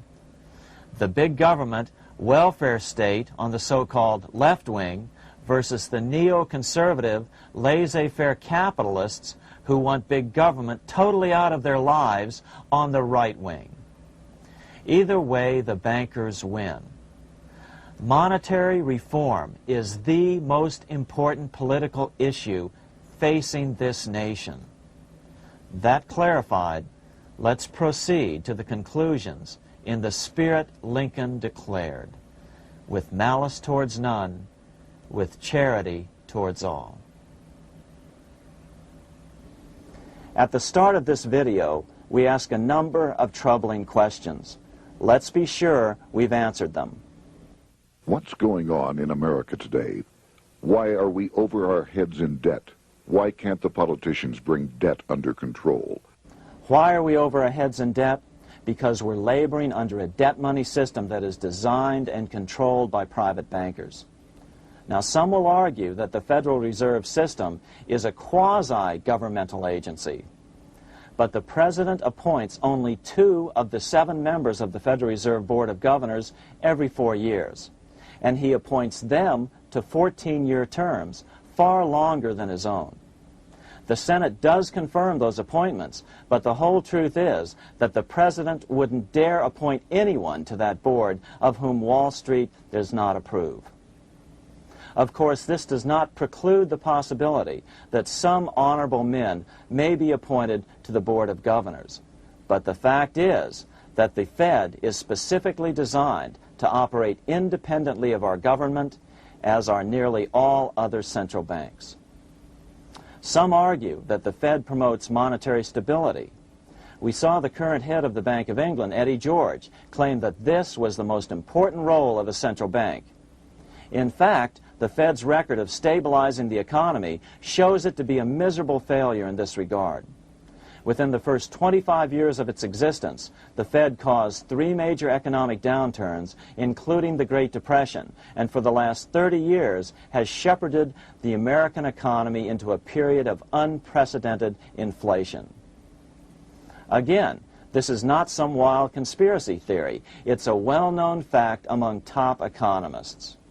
As Nobel Prize-winning economist Milton Friedman put it, the stock of money, prices, and output was decidedly more unstable after the establishment of the Federal Reserve System than before.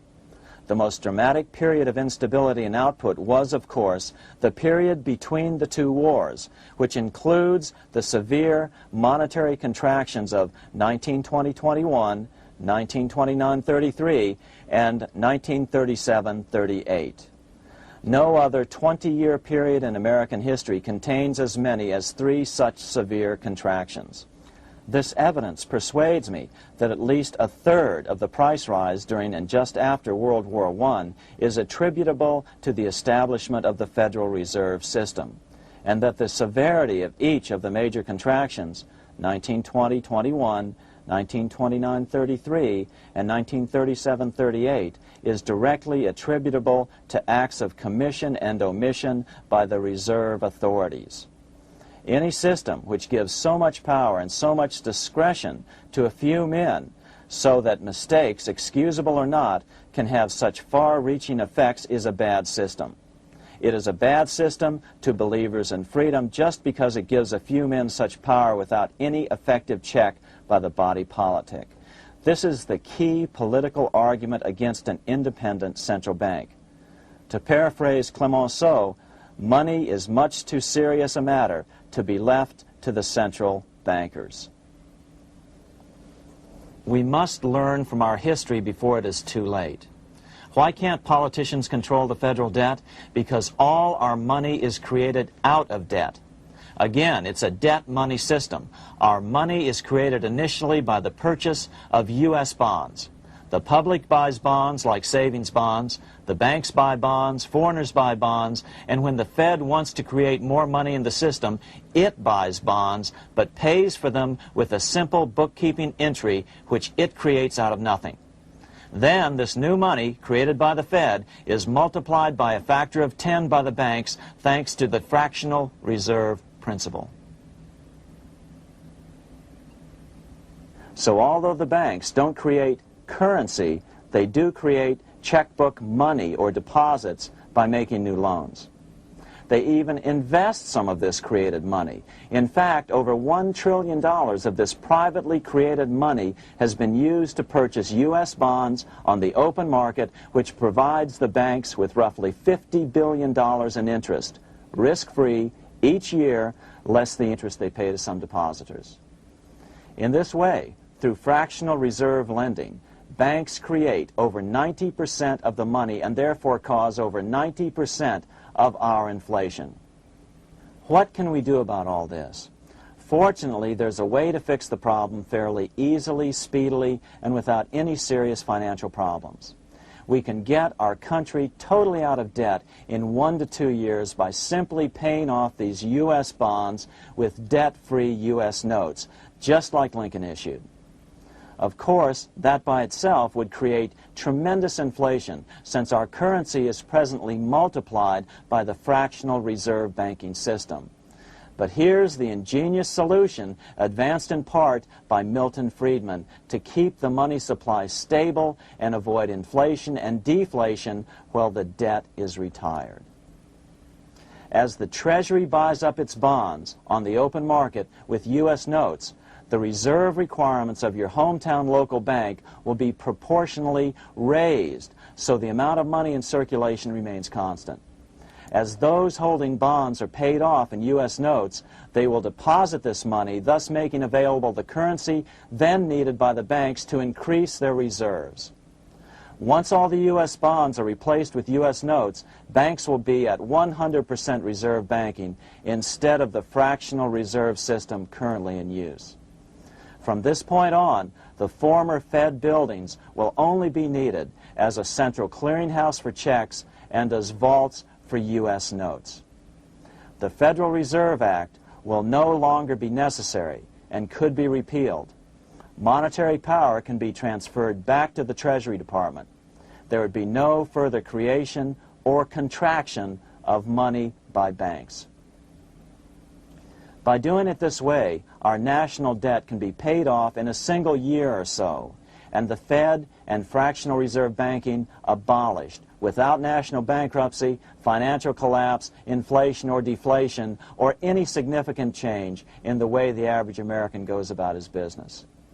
To the average person, the primary difference would be that for the first time since the Federal Reserve Act was passed in 1913, taxes would begin to go down.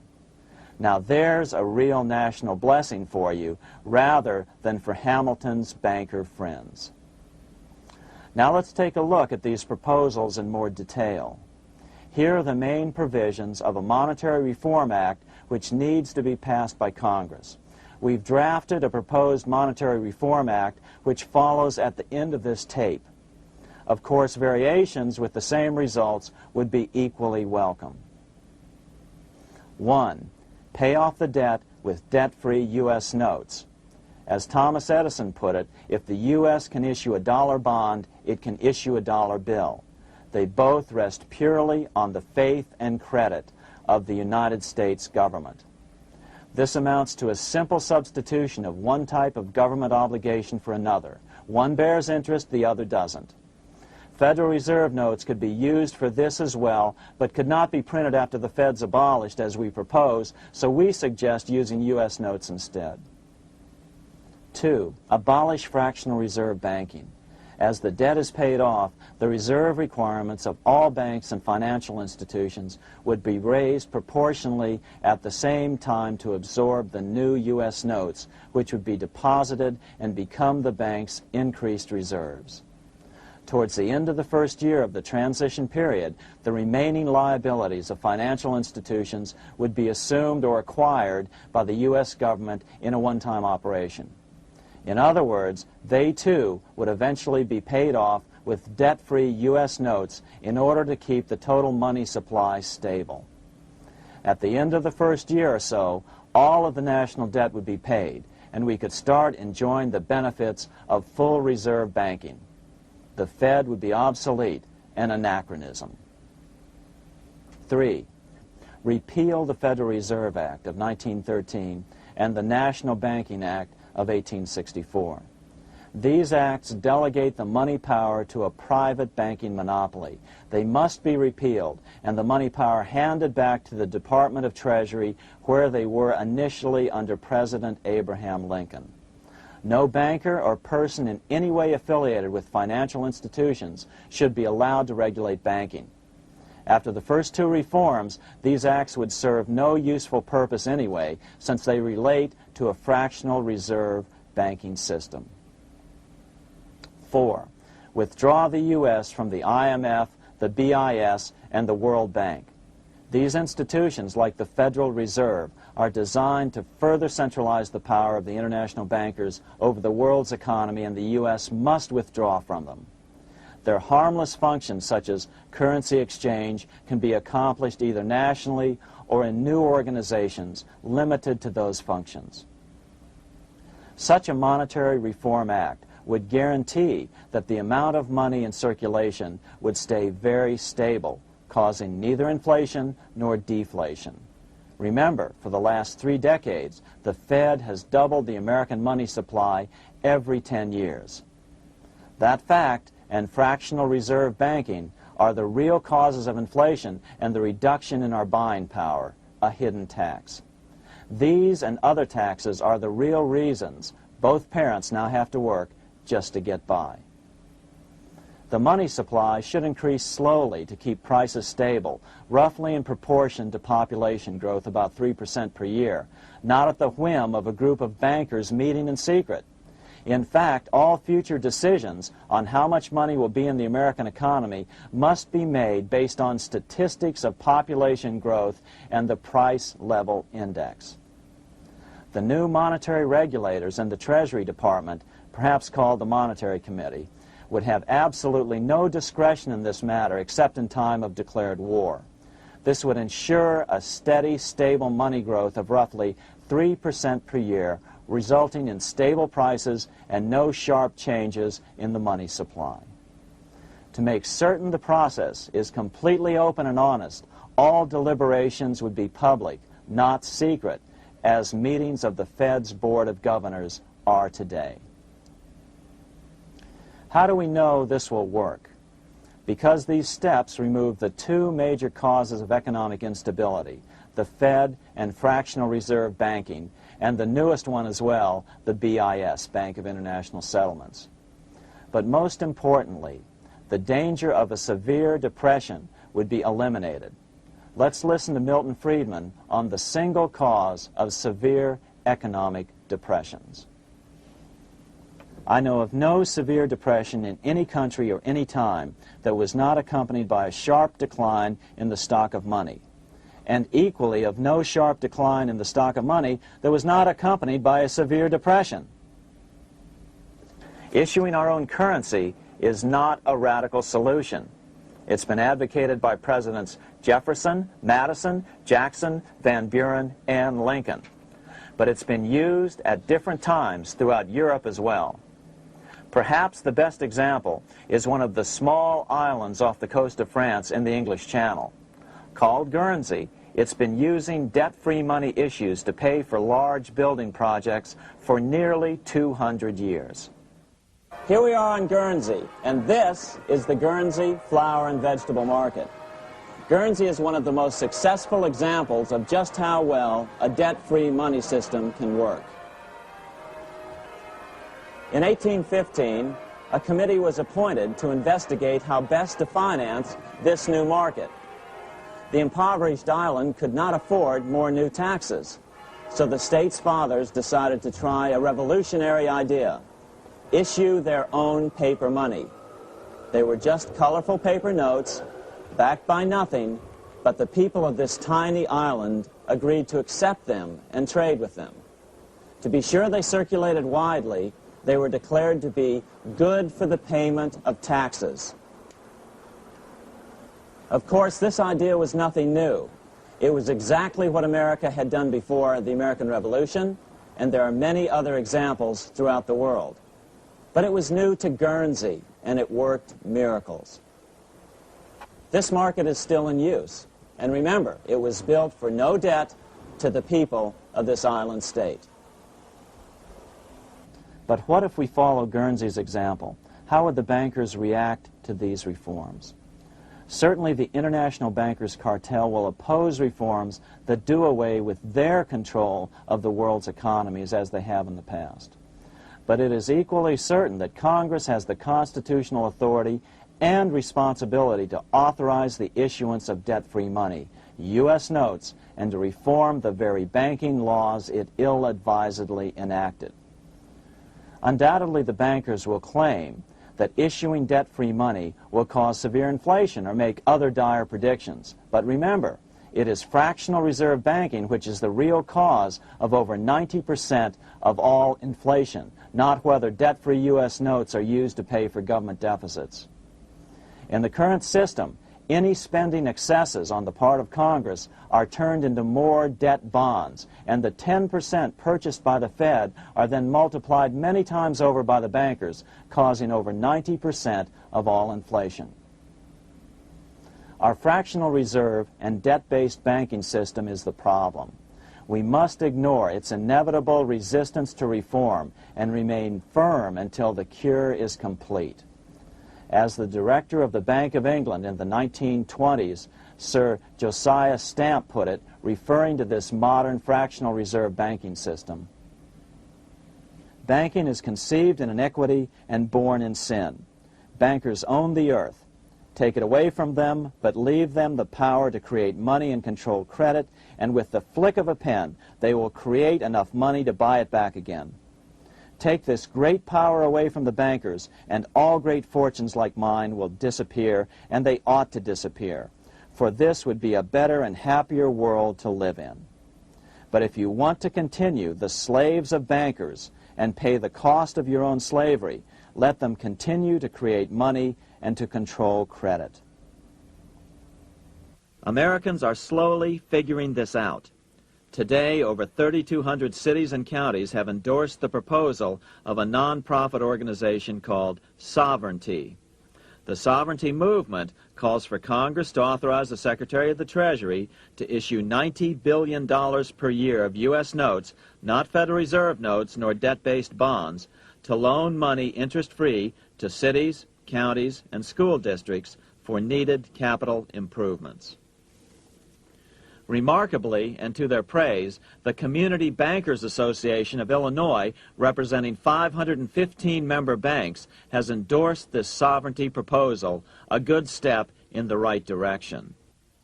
As Milton Friedman has repeatedly pointed out, no severe depression can occur without a severe contraction of money.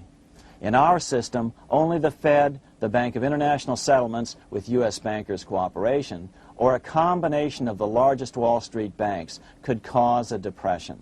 In other words, our economy is so huge and resilient, a depression just can't happen by accident. Unless we reform our banking system, they will always have that power. They can pull the plug on our economy anytime they choose. The only solution is to abolish the Fed and the fractional reserve banking system and withdraw from the BIS.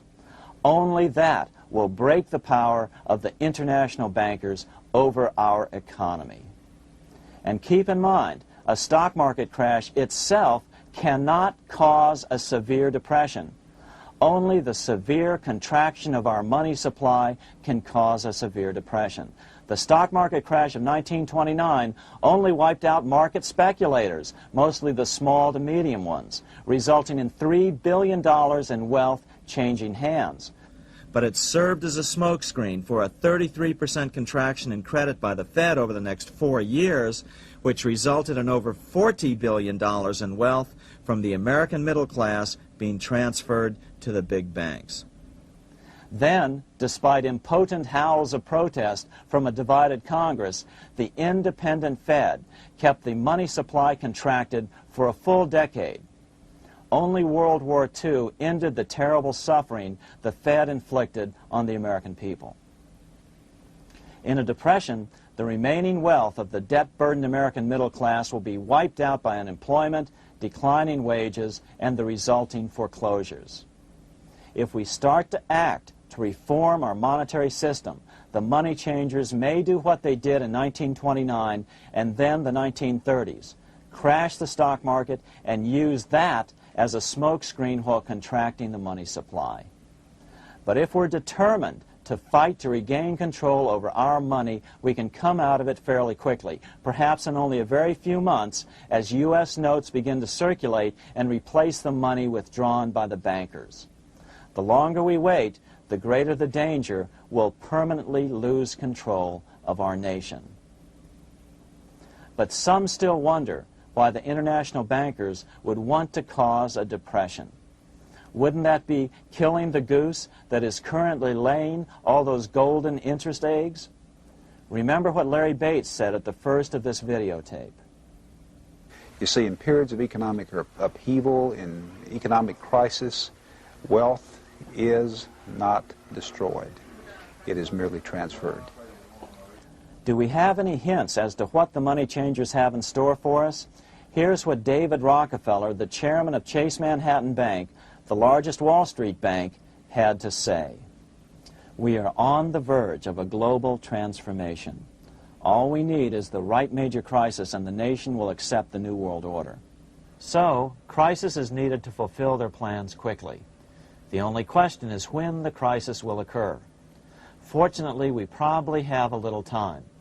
It's unlikely that this crisis will occur before the 1996 elections, but after that, the danger begins rising.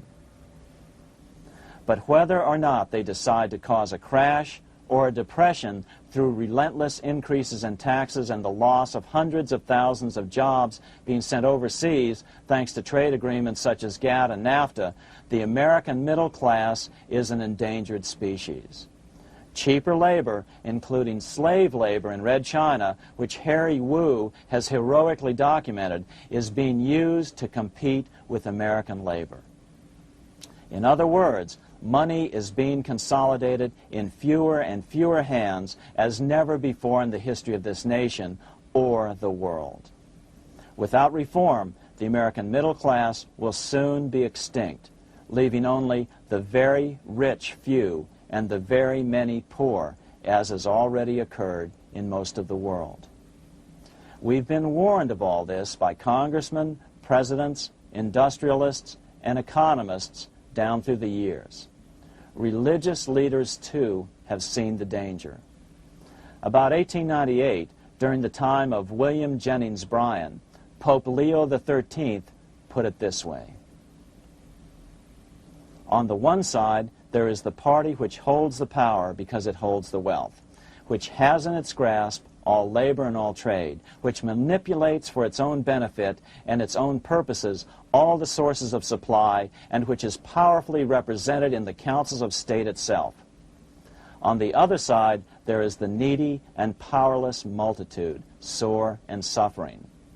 Rapacious usury, which, although more than once condemned by the Church, is nevertheless under a different form, but with the same guilt, still practiced by avaricious and grasping men, so that a small number of very rich men have been able to lay upon the masses of the poor a yoke little better than slavery itself. More recently, during America's Great Depression, Pope Pius XI spoke of the same problem. In our days, not alone is wealth accumulated, but immense power and despotic economic domination is concentrated in the hands of a few. This power becomes particularly irresistible when exercised by those who, because they hold and control money, are able also to govern credit and determine its allotment.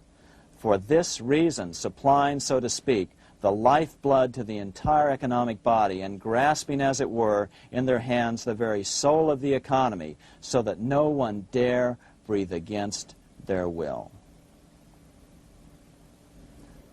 Educate your friends. Our country needs a solid group who really understand how our money is manipulated and what the solutions really are. Because if a depression comes, there will be those who call themselves conservatives who will come forward advancing solutions framed by the international bankers.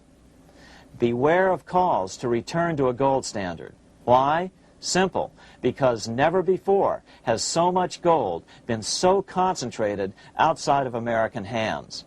And never before has so much gold been in the hands of international governmental bodies such as the World Bank and International Monetary Fund. A gold-backed currency usually brings despair to a nation, and to return to it would certainly be a false solution in our case.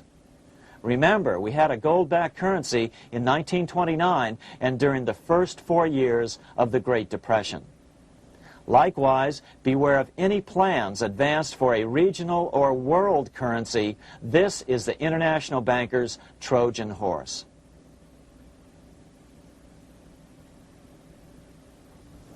Educate your member of Congress.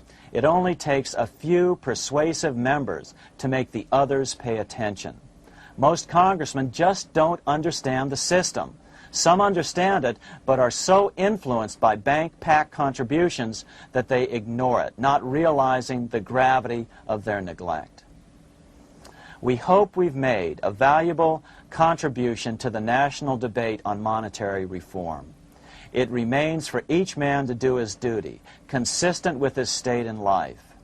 May God give us the light to help reform our nation and ourselves. We say ourselves because ultimately vast multitudes of men are going to be driven more and more to desperation by the accumulation of the world's wealth in fewer and fewer hands. Men will tend to become like their oppressors, selfish and greedy. Rather, let's keep in mind during this period of reform a warning not to lose sight of greater things, as Pope Pius XI put it. For what will it profit men that a more prudent distribution and use of riches make it possible for them to gain even the whole world, if thereby they suffer the loss of their own souls? What will it profit to teach them sound principles in economics, if they permit themselves to be so swept away by selfishness, by unbridled and sordid greed, that hearing the commandments of the Lord, they do all things contrary?